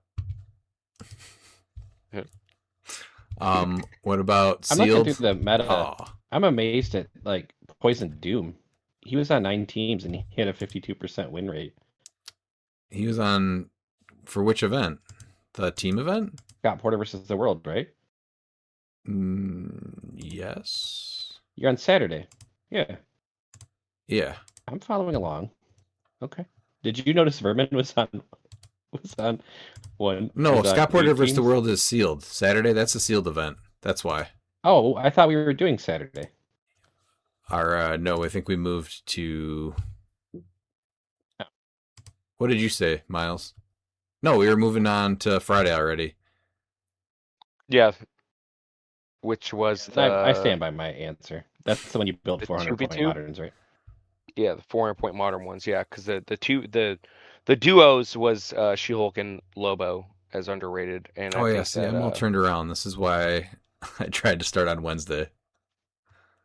Yeah, Miles threw us off here. That's why this is I'm all sorry. screwy. He did, for sure. So the 3v3 was the one where you played with Christine and Ollie. Yeah, I would have went with Phoenix Force Thor I could have played. Well, yeah, he's definitely not right now. overrated because he obviously delivers, which is fine. Not when I play him. Right. I'm not sure if that qualifies as being overrated, though, just because you play him bad. Does that work? Well, no, I not think saying when he's Pete overrated. plays him, as like a mailman, because they don't deliver on Sunday, and so I think that's exactly the reason. I mean, we can call Pete the Karl Malone of Degen as a mailman because he don't deliver on Sunday. That's fair. That's fair. You get him on a Thursday or a Friday, though, we taking those belts. I did not see Rogue do that well, or Hydra, did they? I guess Hydra won though. I guess Rogue won too. Yeah. They just weren't on as Hydra many and Rogue teams. won. No, because I think it's because of tent poles, because the tent poles are so much easier and they're going the point denial route. And that's the rough thing is that, and that's exactly what, when we were talking about like what we expect people to play. And it's like tent poles. It's easy. Here's an interesting one to me. So Dark Side for Masters of Time. He at the 300-point one was on 4 teams and finished less than 50%. That's really shocking to me. Does it? Only had 9 wins, 47%. It was just a easy. Well, you played against 300. I did. I played against 2 of them. Yeah, out of my 5 matchups. So, I mean, it's just an easy 3/4 of your build, and then you just kind of fill out the rest of it. But I guess the person I played against first, they played them very differently. The first person really went more into like the apocalypse part of it with the parademons, whereas Anthony went more for the free damage and went from there. I think that goes to tell you too why you lost the one that went the apocalypse route, because like the unavoidable damage can do some damage, obviously. They can't, but sometimes going all in on that trick, like the 100 points are going to be easy to score, whereas now like you have parademons protecting dark side, you have the planet that's able to really get him out there because with the boom tube markers. And I think that's the reason why that team did better against you specifically, is because the play style was different. And sure, you can do the unavoidable, but after that, he's just stuck there. So if you are able to get the attacks in, he kind of goes down. Which I will say I did kind of learn a little bit from my first matchup, and I went into using Mysterio and the it's like Smoke Cloud, so that I was able to take away his improved targeting within the range of Mysterio. So that was a big part that helped me in the second game. So I definitely learned and adapted after the first time I played him. And I just expected to lose Mysterio anyway, because that was a big thing with Darkseid, is he has the Decimate trait. So for my team, even if a Mysterio Goon dies, then the 50-point one dies also, which was really rough. And then same thing with I couldn't bring out the Chase Venom, because if Chase Venom came out and he died from one of them, either Null or Darkseid, then guess who else dies? The Prime Venom. So there was definitely some plays, and I adapted. I didn't get to play the team that much, so I was definitely learning on the fly anyway. But back to the question. This is a hard day, I think, to pinpoint that, right? There's way too much that you're relying on your teams, what's available. And then I was only looking at streams, so I'd have to like really do a deep dive on the teams to really get that. It's just that like things did good and things did bad, right? And just because one team did good with it doesn't mean the other team did well with it either. So it's hard to say or pin down what was good and what was bad. Guess you want to throw it Eternity, but I'm not sure if you want to say he's underrated. I don't think he's underrated anymore. Yeah. 9 teams, 32 wins, 72% win percentage. For anyone that he just wasn't played a lot until this event. But it's hard for me to say he's underrated. Yeah, he's starting to pick it up, but not, the diversity in the Eternity builds, I think, is what is insane with it, because we saw the one with the poison, and the Red Lantern, like we saw that tech. Like there's just so many ways to make Eternity work. Right. So I don't know. And so I would say underrated for that specifically, just because the play style for Eternity is just endless. I mean, it's an eternity essentially. You know what? I'm gonna go with Agent Anti-Venom. I still think he's underrated. Oh, he's already jumped up in price. He went from $30 to $80. So at this event, he had a rough day that day, though. He might have, yeah. But again, like that's where I'm saying it totally depends on the teams that he was on. It's not as easy as building a 300-point team where you can use all of the stuff versus just trying to play him. He was also only on 4 teams, right? Right, with a 27% win percentage. Yeah. Oh, and I will say that I know it happened for a fact. We did see Blue Beetle delete Phoenix Force Thor. I did hear about that, yeah. Do you remember what happened, though? Yeah, Lucas deleted Nick's Phoenix Force Thor. Did he walk it next to him with like a Force Blast or something, though? He did something to set it up, I thought. Or a mind control? Yeah, like a mind control or something. Yeah, there's something there that set it up, and then he rolled the 5/6 to delete Phoenix Force Thor. So it is possible. Yeah. Lucky Sorcerer Supreme did not have a great day either. He did not. 8 wins, 36%. He's not been seeing very good results, I don't think. So I'm hoping that people don't pick up on him and trying to start break him, because I was worried that he was going to be all over the event. I think the 3v3 was a bad place to try and get him to work, because it's going to be tent poles. So like even like against Trigon, okay, we don't have a stop click, whatever. You still can only hit me once. Yeah, but special powers too. I don't know. Could have been good. Yeah. All right, let's go to Brandon Michael Bruner. Wanted to say it was awesome to get to meet you, Ryan, and to chat about everything from Sinister Syndicate to Pokemon. Awesome work at streaming the games every day. Thanks, Brandon. Yeah, it was great to actually get to talk to you also, and it was good to see that you're on the Sinister Syndicate hype train as well. He also showed me some of these cool custom Pokemon hero clicks that he was doing that looked really really cool. He had custom cards with them. Very neat. A lot of the old original ones. Awesome. What would you say your favorite part of the event this year, and what do you think they should do for the Thursday event next year, since they seem to change it up year to year? I thought that it was awesome to have the duos event, so I really hope duos stick. But since I was not playing, I also really liked that I was able to talk to players a lot more this year. So that was definitely a highlight for me, just being able to kind of just chill and relax a little bit more. Not having to play was not that bad. What about you guys? What would you like to see next year if they don't do duos, or would you rather just let them stick to duos? I'd rather them stick to duos because I think it's a growing format that's just it's different. And I would like it to be, being able to team up with a newer player. I think that'd be really cool. Instead of seeing super teams like me and Pete or Az and Lucas.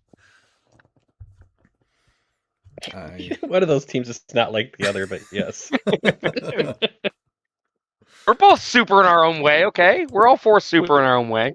People really look forward to the 3v3 though, so I think that would be really cool if it was another format that people looked forward to that wasn't as common right now. Pete, what about you? I don't know that you really need to change any of the days. I thought the days all really went really well. People love the Tracy Brock Memorial, right? They love the duos and obviously the Silver Championship. So the team thing is really cool too. I honestly just think you tweak the formats that you have to make them more competitively balanced. If you're going to do sealed, like fix the temple stuff, right? I think don't pan them, and I thought that was great. You just have two different, brackets. Yes, the brackets of trash and not trash. That might be the way to fix this. If we're not going to ban stuff, holes only. Yeah, if you're not gonna, fix it to make it more enjoyable for everyone that joins and plays, maybe just have a bracket where people can have fun and a bracket where people can just, hit each other with sticks the whole time. Yeah, I mean, maybe Nick would have played Phoenix Thanos or Poison Thanos at 75 if he had that option, I mean, you already won because you pulled the chase, right? So you get to take that anyway. Yeah, you won, but so especially Poison Thanos. Yeah, I don't know. I'd like to see lower point stuff, or I don't know. The whole sealed thing I think needs a revamp between rules and everything, because it's just it's not good anymore with the way it is. No. Also, shout out to Miles as a thank you for helping me solidify my girlfriend's build for the 3v3 that landed her some wins.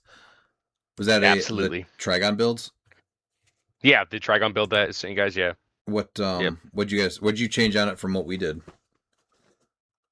I didn't really change anything on the build. He just asked for my advice on it, and it pretty much had everything because it had the Loki battery with juice on it. Because that was for his girlfriend, so you want to try and help her as much as you can. The Raven Pog to get that +1 damage was the main thing, and yeah, it was just a simple team to try and get her to work. And then coming up with strategies to make sure, like, on how to kill things more effectively, like placements for like the Kryptonite ring and like what to do with that, and like the elevated. So that way, in one turn with the Kryptonite ring and elevated, depending on how you place the terrain. So if you place the elevated terrain first, you can't place anything on the transition squares. But if you place the Kryptonite ring, then you can place the elevated. So if you place those correctly, you can bring the two symbiotes onto the elevated, and then the Raven can be next to the ring. If you destroy that elevated, the symbiotes take 1 damage, and at the end of your turn, both symbiotes die and the Raven die. Oh, okay. So you can get So just some tech to try and maximize the start on how to really get those symbiotes going and that Raven Pog. Gotcha. All right, let's go to Cho de cliX. Can we touch on what does and should happen to players who collude, cheat, and provide misinformation during large-scale events, specifically charity events that allow their organizers to play in and cheat during said events, or WizKids judges who borrow from and owe people money and bank on their kindness with any other game, or sorry, no intention of ever paying them back. Any other game or company would ban and distance themselves from these kinds of people, yet this is something swept under the rug. It's disgusting, and the community deserves better. So I think we should just let it be known what happens at events and be more vocal, get the information out there. Players can forgive, but they don't forget. So, when you see a name start to pop up multiple times, I think it's definitely just best to be vocal about it. And the players are going to remember that. There's still stuff that gets talked about that happened at Adepticon and other events. Worlds from a few years ago. Worlds, Yeah. yeah. No, So it's just keep pushing. We started in the right direction by having the post that said people are going to start getting disqualified, and it was shown that that's going to start. So it is it's there. so the one thing I think that needs to be done is that when you have people at the event, if you're going to make the cryptic posts, don't beat around the bush. Also, it doesn't help for players that weren't at the event to like make posts about it's like it's there's it's so hard to really have an opinion on something when you weren't there and you're hearing it's hearsay at that point because there might not be some truth to some of it, and so you're gonna try and like ostracize someone that was innocent. I was there, and Just I hoping heard this. many versions of many stories over the course of the Yeah, days that so things it's happened, because and I was there. you were streaming, so yeah, so it's hard to get to the bottom of it, and and it's all about this witch hunt. I don't think it's about this witch hunt. I think it's about accountability, integrity, and I have no problem naming names, but when I'm not involved at the event, it's kind of hard for me to really say anything because I don't want to get facts wrong, and I don't want to spread misinformation. So the cryptic messages don't help. Do fake names If you're help? gonna fake names don't help, Okay. especially ones from Puerto Rico or Dallas, wherever this guy's from. Um, it could be from Guam. Who knows? Maybe that's where my package got sent. Whatever. No, it's yeah. But that's the whole entire thing too. Was this someone there? Is this someone that has something to gain from this, or is it being going under an assumed name because we have ostracized people for trying to call people out, and that's a real big thing too. I think these troll accounts, as we like to call them, is because like people do get ostracized for having an opinion, and this scene is so small that you don't ostracize those players, and shit gets swept under the rug because you know nothing ever really happens. We finally saw some DQing. Could there have been more? Sure. Hopefully, there's more to it because the people that were involved, a few of the people that were involved, they know better. They can try and skirt around the gray area of it instead of seeing the black and white. I think the integrity really needs to be seen, and these people know better. And I think that a ban or removal or something really needs to happen to really show that just because you're a name that you're not safe.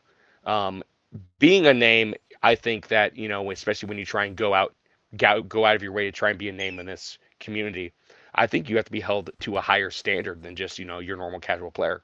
Um, and that goes for me and us on here, the other podcasts, because I don't want to say we're the faces of the game, but the game is so small that we're looked at to try and hear our opinions on it for people to listen to.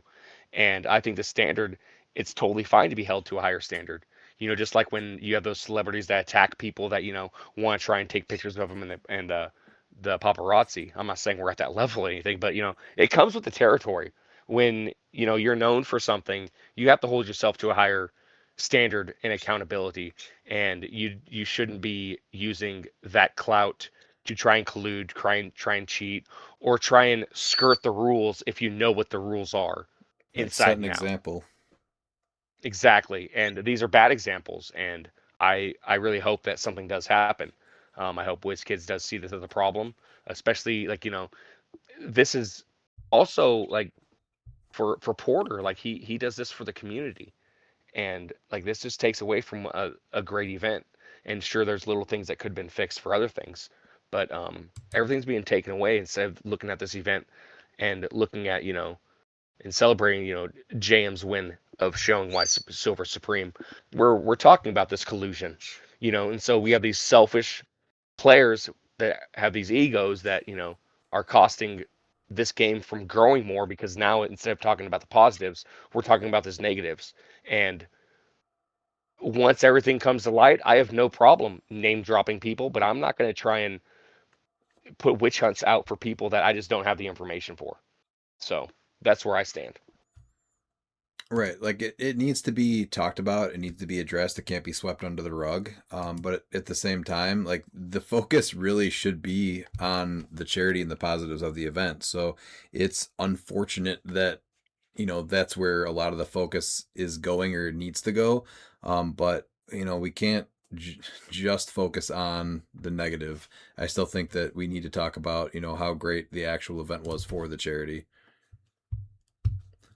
Pete, do you want to chime in on Chow Day cliX before we move on?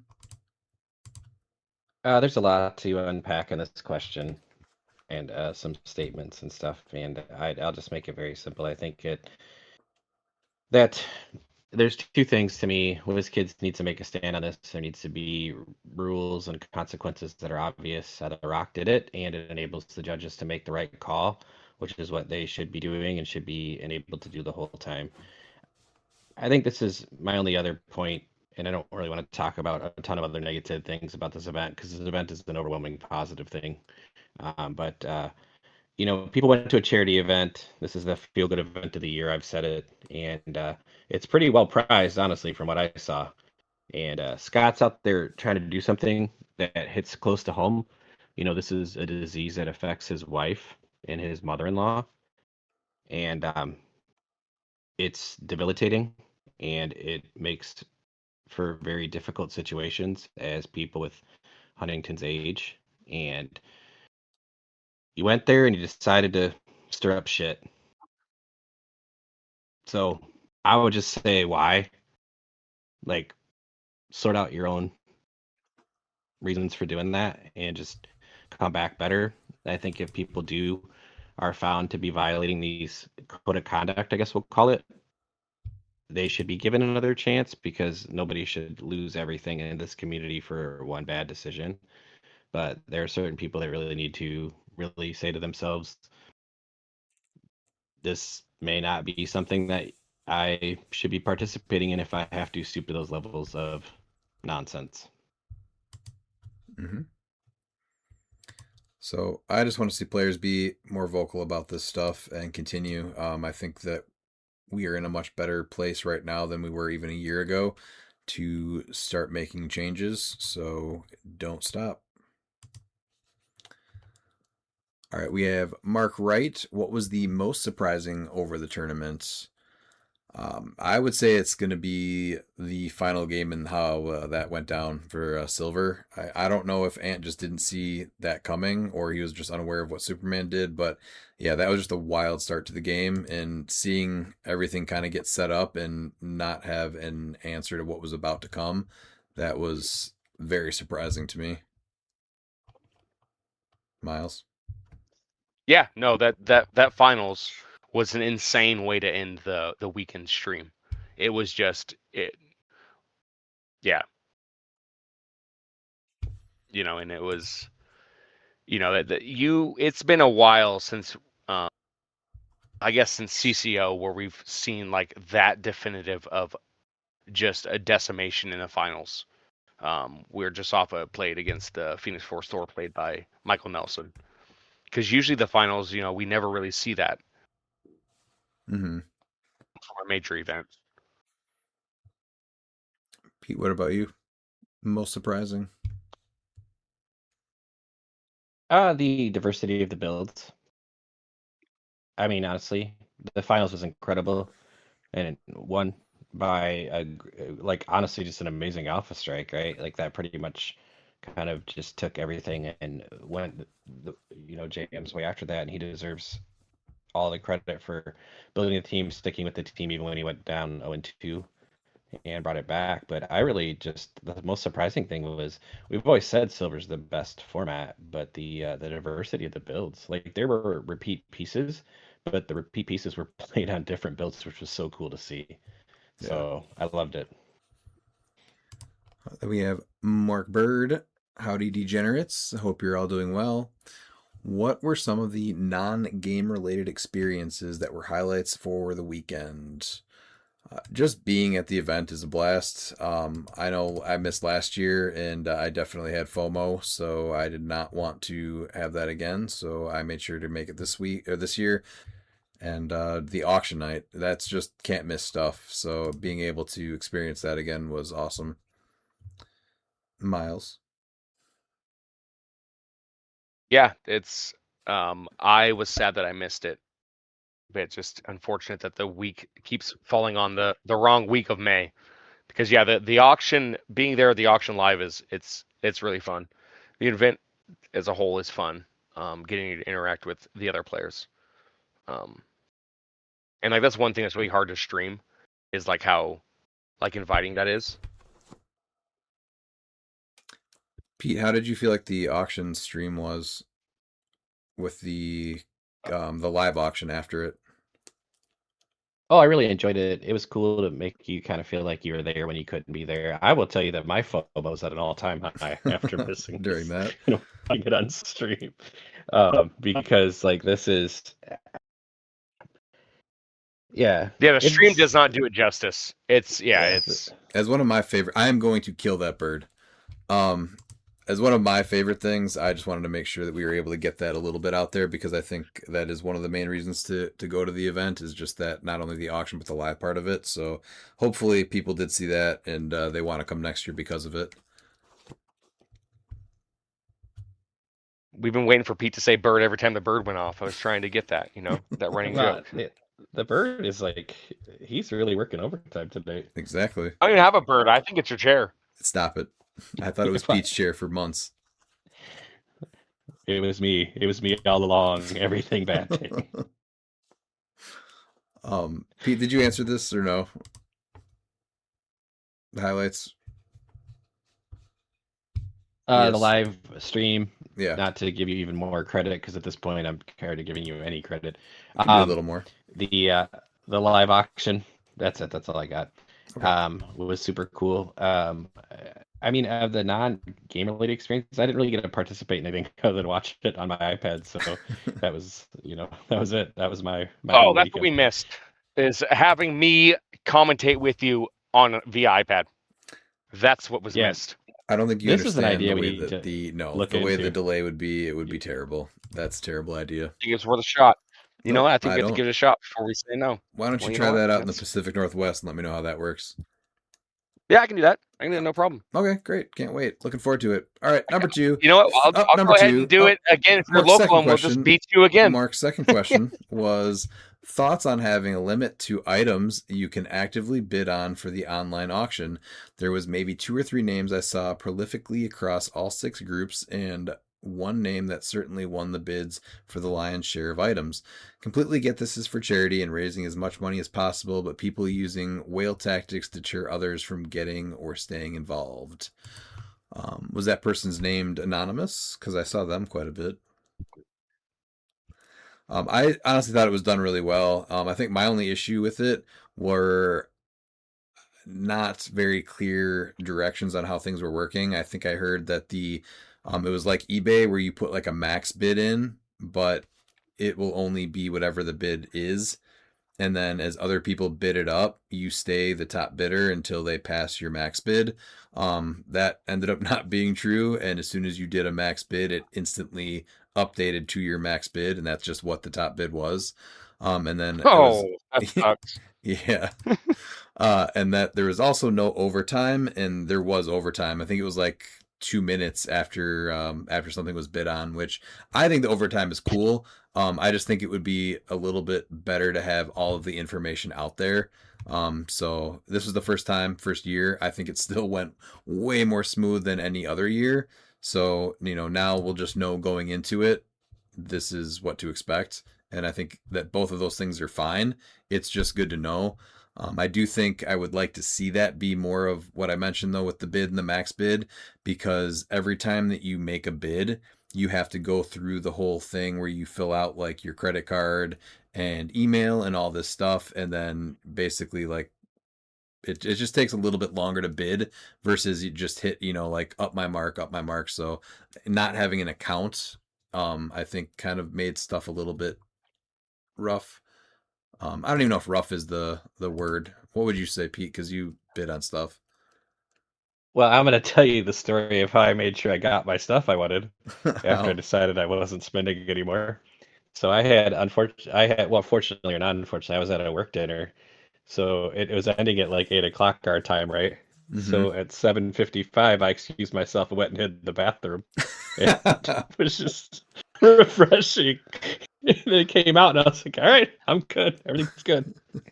So that's how I did it. But yeah, so Did they question Amber about potentially your health? Wow, no. gone for a while there. No. That's why you gotta time it right. 5 minutes is a pretty acceptable time to be in the restroom. Nobody's gonna ask about that. Yeah. If I'd have been there for 35, Why are you or sweating? yelling. Yeah. And then he says, keep up with the stellar coverage of everything. Really appreciate the level of effort and detail that the team put into every major event. Absolutely, Mark. Thanks, Mark.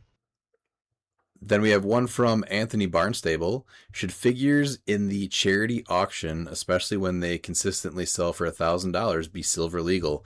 Scott personally said he wants to see it played in the H4H weekend and wants to play with it. Gumball was on white shirt porter dial. This one is on Spirit of Vengeance red dial.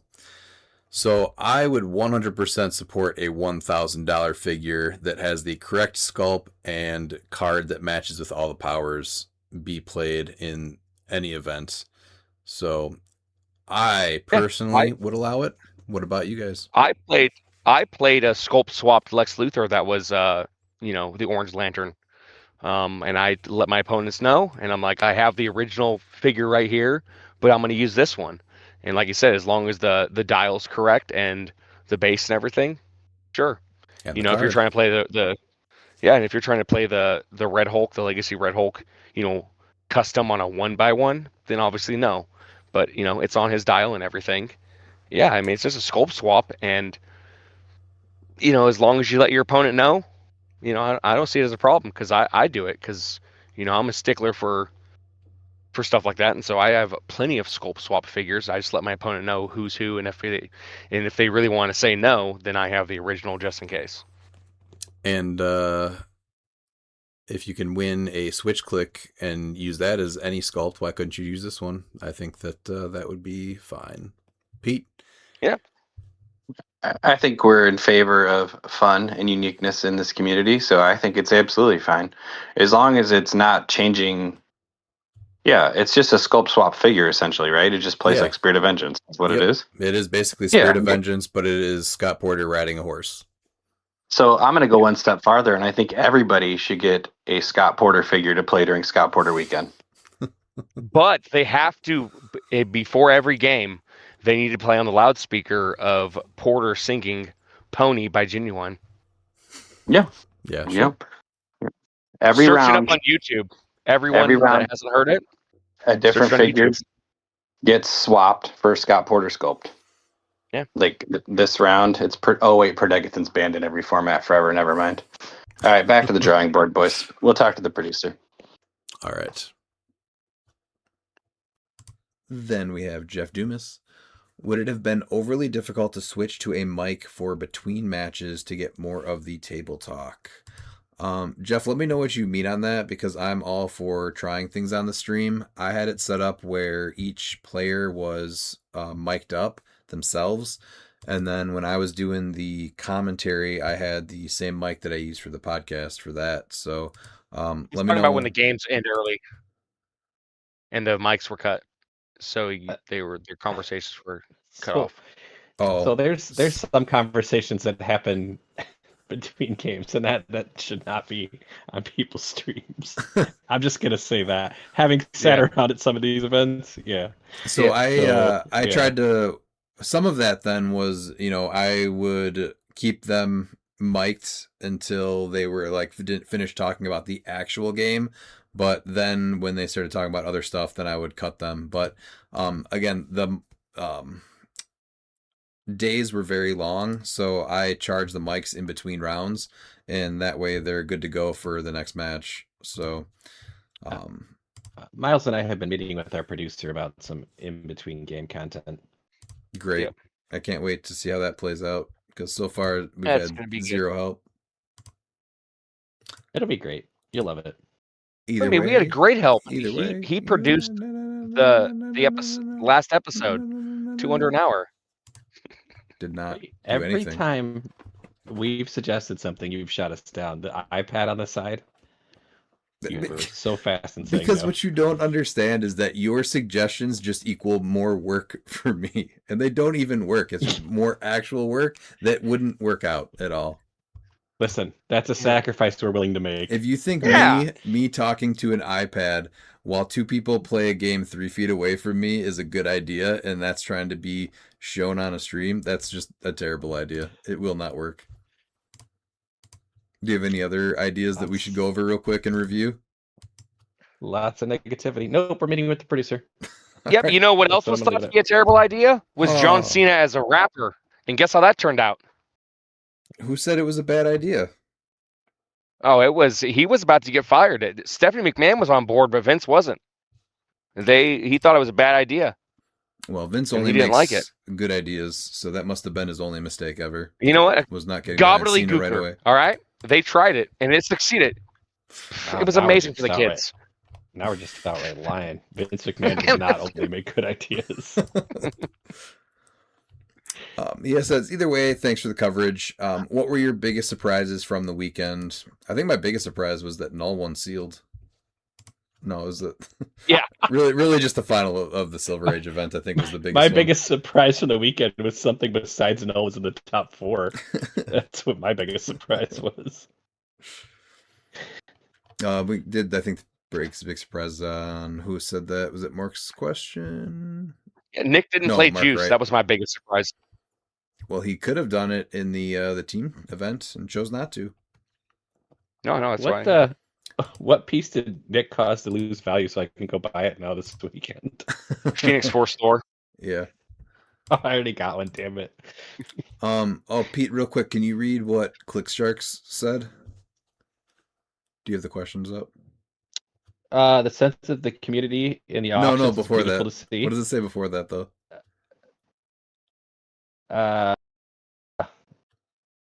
What was your favorite part? No, ClickSharks.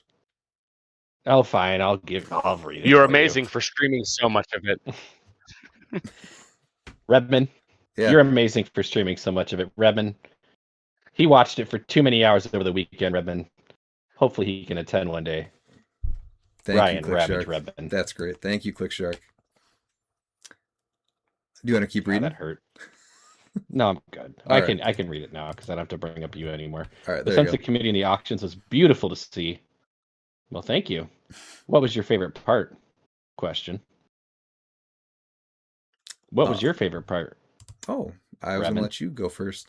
My favorite part was, kind of mentioned it before, but the not playing part did allow me to talk to a lot more people. So I met a ton of people that I have either not met at events before or haven't really gotten the chance to talk to.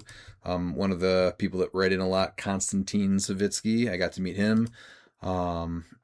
And Brandon, who wrote in earlier, got to meet him. And just a ton of other people that came up to me, and it was just a very cool experience to just not stress about the game and meet more of the community. Did Constantine bring Scott Norder with him? Because I sent him one. No, he did not. No.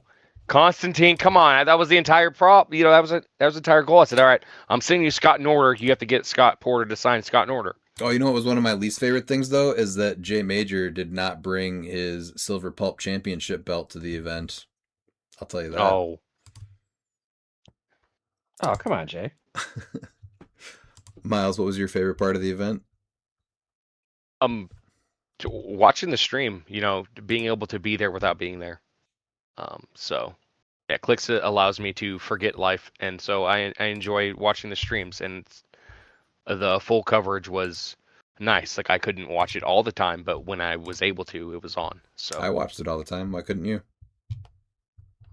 Because unfortunately, I have stuff I'm dealing with. Pete, what was your favorite? Oh man, I'm gonna have to say it. It wasn't the streams. Get wrecked, Redman. It was the auction. Oh, but the streams are cool too. But how did you watch the auction? Oh man, damn it! It was the stream. Well, it was the stream, but honestly, it was the 3v3 stream. Like I felt like that was probably the best. I mean, the scores were inputted a lot more quicker than usual. I'm not sure why, but it had to have been the 3v3. Yep. I think Looper really was the highlight of streaming. Okay. Well, I taught Looper everything he knows about it, so I still indirectly am involved. So the student surpassed the teacher. Sure. I think we got to really talk to Looper when he does that to let himself get on the streams and talk a little bit, though. He's got some insights. That man's got some thoughts. Yeah, even if it's just like, he rolled dice and missed. Like, that would have been so good. They're going for he's going for the attack. He missed. If he's up for it, I'll have the numbers he needed to hit. Yes. And then with having streamed most of the games, which team did you enjoy watching the most? So I actually got a chance to see Steve Bombera's team. His was definitely one of my favorite silver teams. So he did do that butterfly swap. This is the first one. Unfortunately for Looper, it did kind of destroy him. But the team itself was built very well. It had Mr. Oz and the Danger Room construct, Mr. Sinister, with the Space Gem. And so what he would do would bring up Mr. Sinister, and the Space Gem gives him Passenger 2. So he'd bring up Mr. Oz and Cable. Cable would take his free running shot Pulse Wave after being carried. And he would also sidestep Sinister back with Oz. So now you get a 12 range prob on Cable's Pulse Wave, which was just really cool. And then he's already bringing him back a decent amount also. So you've just been Pulse Wave by Cable. Are you really going to go after Mr. Oz and Mr. Sinister? And then he had the Plastic Man, obviously, to slow down the rest of the people that were back at his base. Butterfly that he could send in. I forget. I think he went into Anti-Venom. That's right. And then the other cool play was the Reginald Barclay that he had with Venom's axe. And Reginald Barclay says, power, choose an opposing character that's adjacent to elevated or blocking terrain, make a close attack targeting the character regardless of adjacency. So he has the potential to do 3 damage to 2 characters with that Venom axe, depending on if anyone's adjacent to themselves or to that other character. So just a really, really cool team that I saw that I liked a lot. And then obviously the team that Connor made with the Kong and the Poseidon, that was a favorite, and Jams also. Miles, what did you like the most out of some of the teams? So the Jam and Connors were definitely up there. I gotta go with, I think, Nathan Fumeyer's Eternity Atrocitus Dexstar team. Definitely. Yeah. Like, it was just really cool to take advantage of that, and the 12 range poison that can't be reduced. It was, yeah. That sees through everything. Sees through everything. Yeah. It's just, yeah. Pete, what about you? Favorite teams?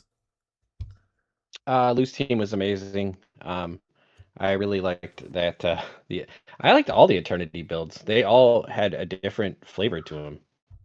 Like, I thought everybody that played the piece, like, it's a subtle piece, but you can do a ton with it. I thought all of them were really well thought out and executed. And I mean, I liked Ant's build too a lot, very effective.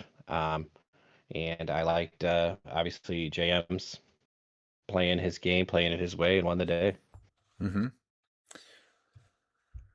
We have Rizu Azul. Going forward, should sealed rules change to require you to build as close to 300 points as possible as to avoid tentpole versus tentpole 0-0 losses or get rid of the 0-0 loss and Swiss rule completely?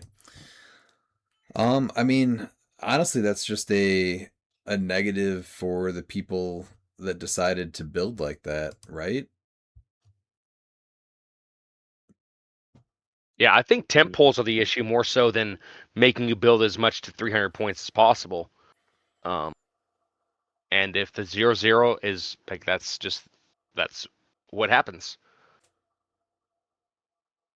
So really, based on what comes in the booster, you're pretty much just going to have the same tempo builds. You're probably going to still have the same roll off at the end, not the 0-0 loss. So I really think the biggest thing is making sure that the tempos that cause problems in sealed events are dealt with, or you play them at lower points. Yeah. You know, they still get the null. They still pulled a $200 piece, right? You're not upset about it. Right. So I'd like to see, I think, just a lot of revamping done for sealed events at big tournaments and have just a deep dive into every single piece that could be a problem and address that. So I think a lot of those chases, we saw what the double phase team, like that's cool and it did well, but it's still going to get just trampled by a null team or a carnage team. So I think that it's very easy to see what was going to do well in this event and most events, really. So making you play chases, I think, or some of these other crazy pieces at lower points, or if that's not the case, like null, change it where you can't play that, you get another booster. I thought we came up with something cool where, you get, if you have a piece that you just can't play at all, you can get another booster, but now you get to build from 3 boosters, not including that piece that you can't play. So you still have a little bit of an advantage, but not something that just steamrolls everybody else. But I just don't like where a lot of the big sealed events go, because in the end, it's usually not anything interesting that wins. Do you guys want to add to that? No, that's yeah, because they did the free mulligan if you pulled the terrain boosters. So yeah. I think we need to revisit the good versus bad the, brackets. the The ones trash with versus sticks and the non-trash ones pulls without. bracket. I mean, maybe that's Yeah. the way you go too, right? Everyone opens their Yeah. boosters, and then somebody walks by and they tell you that it's like where you go through your 1, 2, 1, 2, and then you go to your teams. They just go trash, non-trash, trash, trash, trash, not trash, not trash, and then you just go to your assigned brackets and play. Yeah. I Then agree. he also asks, can we get a strong push in the community to get Butterfly restricted, off, not banned again? So I'd be fine if he went restricted. But I think that the Butterfly it's such a good Swiss Army knife. And it eats up your sideline too. And sideline is just so huge in all formats. So I never want to see, I think it's a girl, right? The Butterfly. Yeah. I don't want to see Yeah. her banned ever, but I think putting her on the restricted list is probably fine. She was, I think, the best piece played in silver for meta, right? Well, yeah, Butterfly's probably the best piece that's ever been made. I mean, with the amount of answers that it can have. But For best sure, I doesn't think it's mean broken, though, right? no. That's the thing is that it's not broken. The problem is when you look at the teams, most of the teams that didn't utilize Butterfly, no one had answers for Butterfly. Like that's, it's like I saw quite a few games. Like I realized that there is a way to get, some teams had ways to get the butterfly swarm all the way across the map, but there was people that didn't, and they just left those bystanders alone. Yeah. And like we said, there is answers to it, and Butterfly answers Butterfly. Like and I know that that's a crappy answer, and I'd be totally fine with restricted. It definitely does not need to get banned. Period. Um, there's just it's a Swiss Army knife, and silver needs a piece like that, and I mean, you're not really ever bringing in. I guess some people. I'm trying to think if anyone even had a restricted game element that they could have brought in with Butterfly, and I don't think they did. So yeah, yeah, that's just it. I don't think that making Butterfly restricted is an issue. I think that it's the other pieces that you can play with it at the same time. Like I think the biggest one is probably Prime Colossus. Being able to pair those yeah, two is potentially a huge issue. yeah, yeah. I'd be Um, fine with it being restricted. I mean, but we I don't saw think like it doesn't make Butterfly any worse. It just prevents potentially, it just makes the team that it could be on maybe a little bit weaker because you're not able to play it with Porter either or anything like that. But I don't think there's any piece on the restricted list that you would consider putting as the Butterfly swap that I can think of off the top of my head. Carnage Surfer and Sky Tyrant, I guess. Would you put But them as swaps though? no, I Why? know some people were. I think one person did Surfer. I don't know. I don't know why. It's just yeah. I don't know That's why you would ever do that and use that as your restricted piece as a sideline call yeah, in. yeah. No, yeah. But it's Butterfly top 8 was on 4 of the teams, top 4 was on 2 of the teams, and then it was on both teams in the finals. No, it wasn't actually. I'm sorry, JM did No, not have it, James did so it was not only play it. on 1, and No. that's the team that won was the one that didn't even have Butterfly. So yeah, I definitely don't think it needs to be banned. Miles, you said you don't think it needs to be banned. Pete, It's needed. what do you think? No, you don't ban Butterfly. Now, that being said, there's some of the pieces that it can bring in that may need to be looked at and be restricted. But you don't ban it, and I don't even think it needs to be restricted. I think the pieces it can bring in may need to be looked at. Ooh, that's a take right there. Because then you got to make your choices. That's all of what it's about, right? Yeah. What would you look at as far as the call-ins that need to be looked at for Butterfly? What do you Yeah, think? Before we say, anti-venom. I was just say I wanted to Yeah. see. Yeah, was it? What do Yeah. you?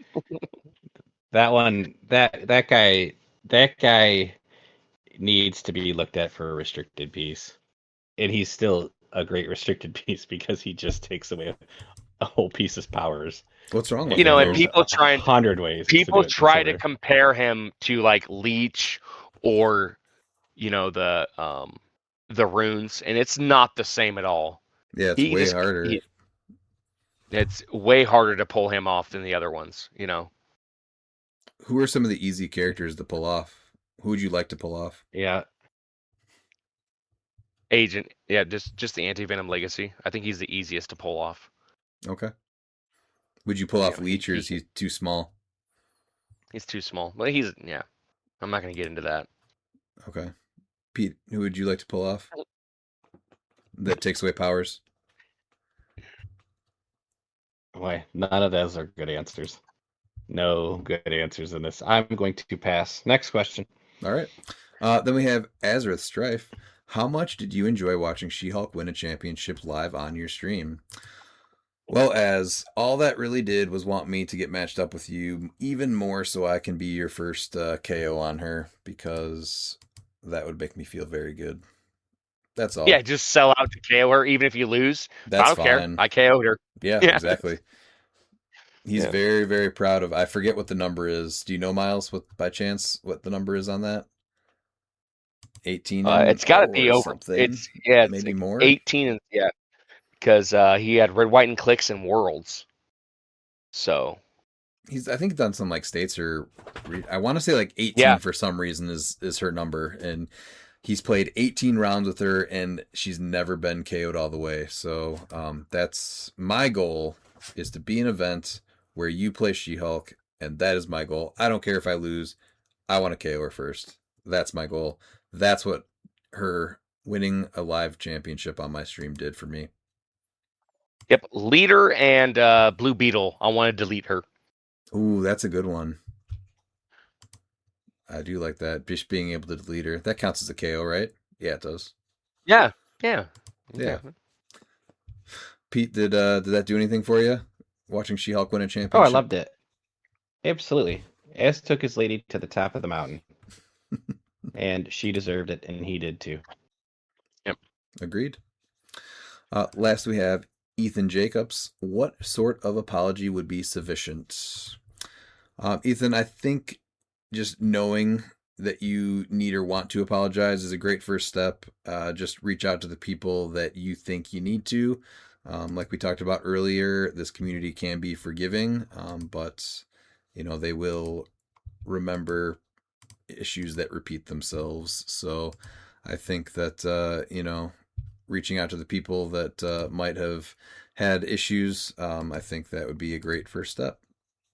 That is all. Anyone else want to chime in there? And at the end of the day, we are all human, and we sometimes we let our emotions get hold of us, and things are out of control. But yeah, as long as you just hold yourself accountable and apologize sincerely, I think the fences can be mended. For sure. The fact that you're already reaching out shows exactly what kind of character. Exactly. Pete? Everyone has made choices and decisions that they regret in life. Everybody's had to apologize. So my advice with apologies is just make it sincere. Absolutely. All right, Miles, final thoughts. Sad that I missed it, and sad I can't make it to Origins. We'll see if I can get my 52 card deck and see if Worlds is in the cards still. I do have FOMO. So there's some things I can't control that stops me from getting to events, but yeah, I want to try and get to more events. All right. Pete? I thought it was a great event. I think there is 10,000% more positive than anything else that came out of it. It is a celebration of community. It's a celebration of family, and it is us coming together as a community to make a real difference in the world and in people's lives. And for that, everyone should be proud of. I thought you did an excellent job on the stream. That will be the last time I compliment you for literally the rest of the year. And my FOMO is at an all-time high. So I will have to be not having that happen anymore. Good to hear. All right. I had a blast this last weekend. Definitely some things that can be improved upon for next year. I'd love to be able to bring the coverage for it again. I thought that was a very cool way to be able to kind of do a little bit more this year and help.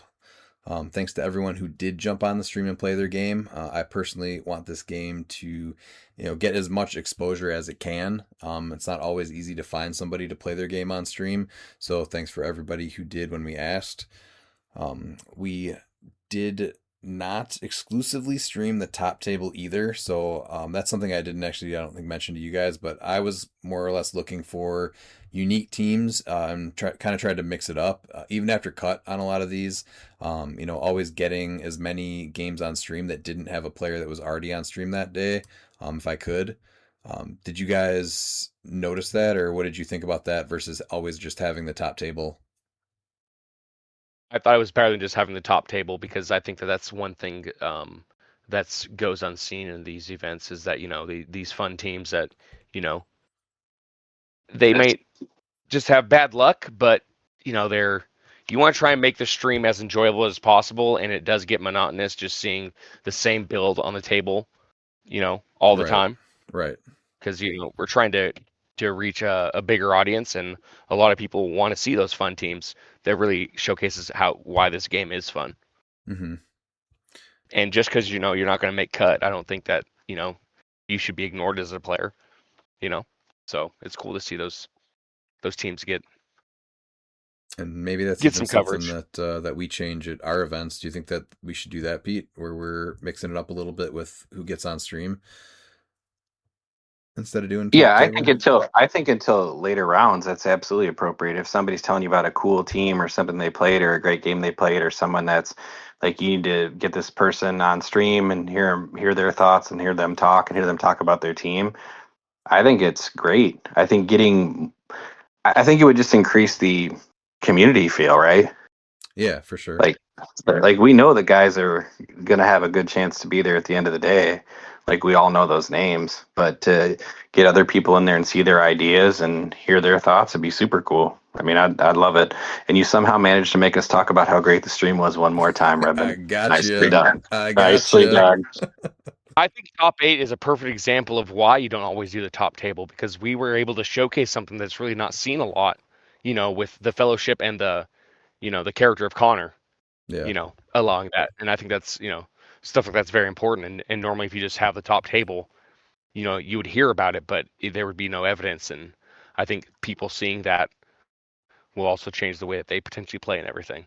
So Absolutely.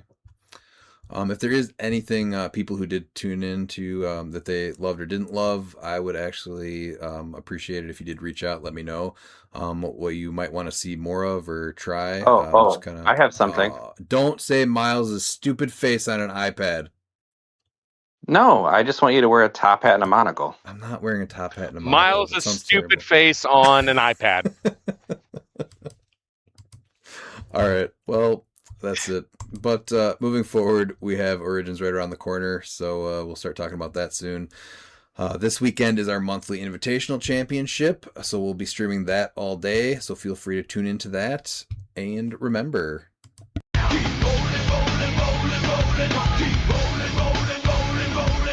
And if you're not down with that, we got 2 words for ya! Click it!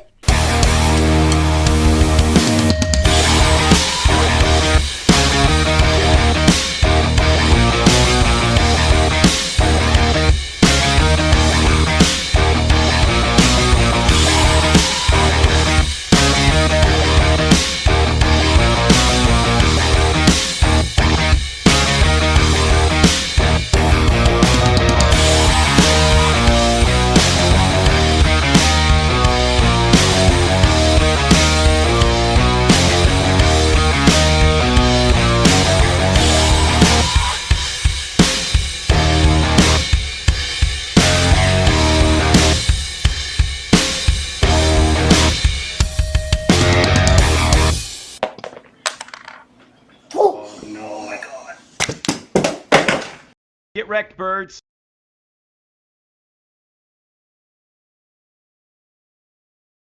Yeah. And the bird that you heard in the background is actually our producer. So that's Brian trying to tell us to just end it. That's Makes sense. If that's... The bird in the background's our producer. Makes sense. We said we were meeting with the producer. We didn't say it was Brian. No. That could be Baby Brian, Baby Eagle Brian. Yeah, that's...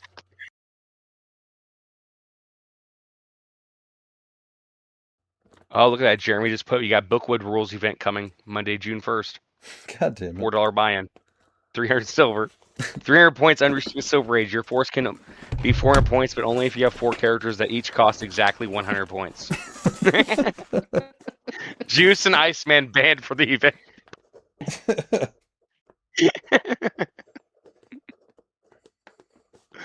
That's amazing.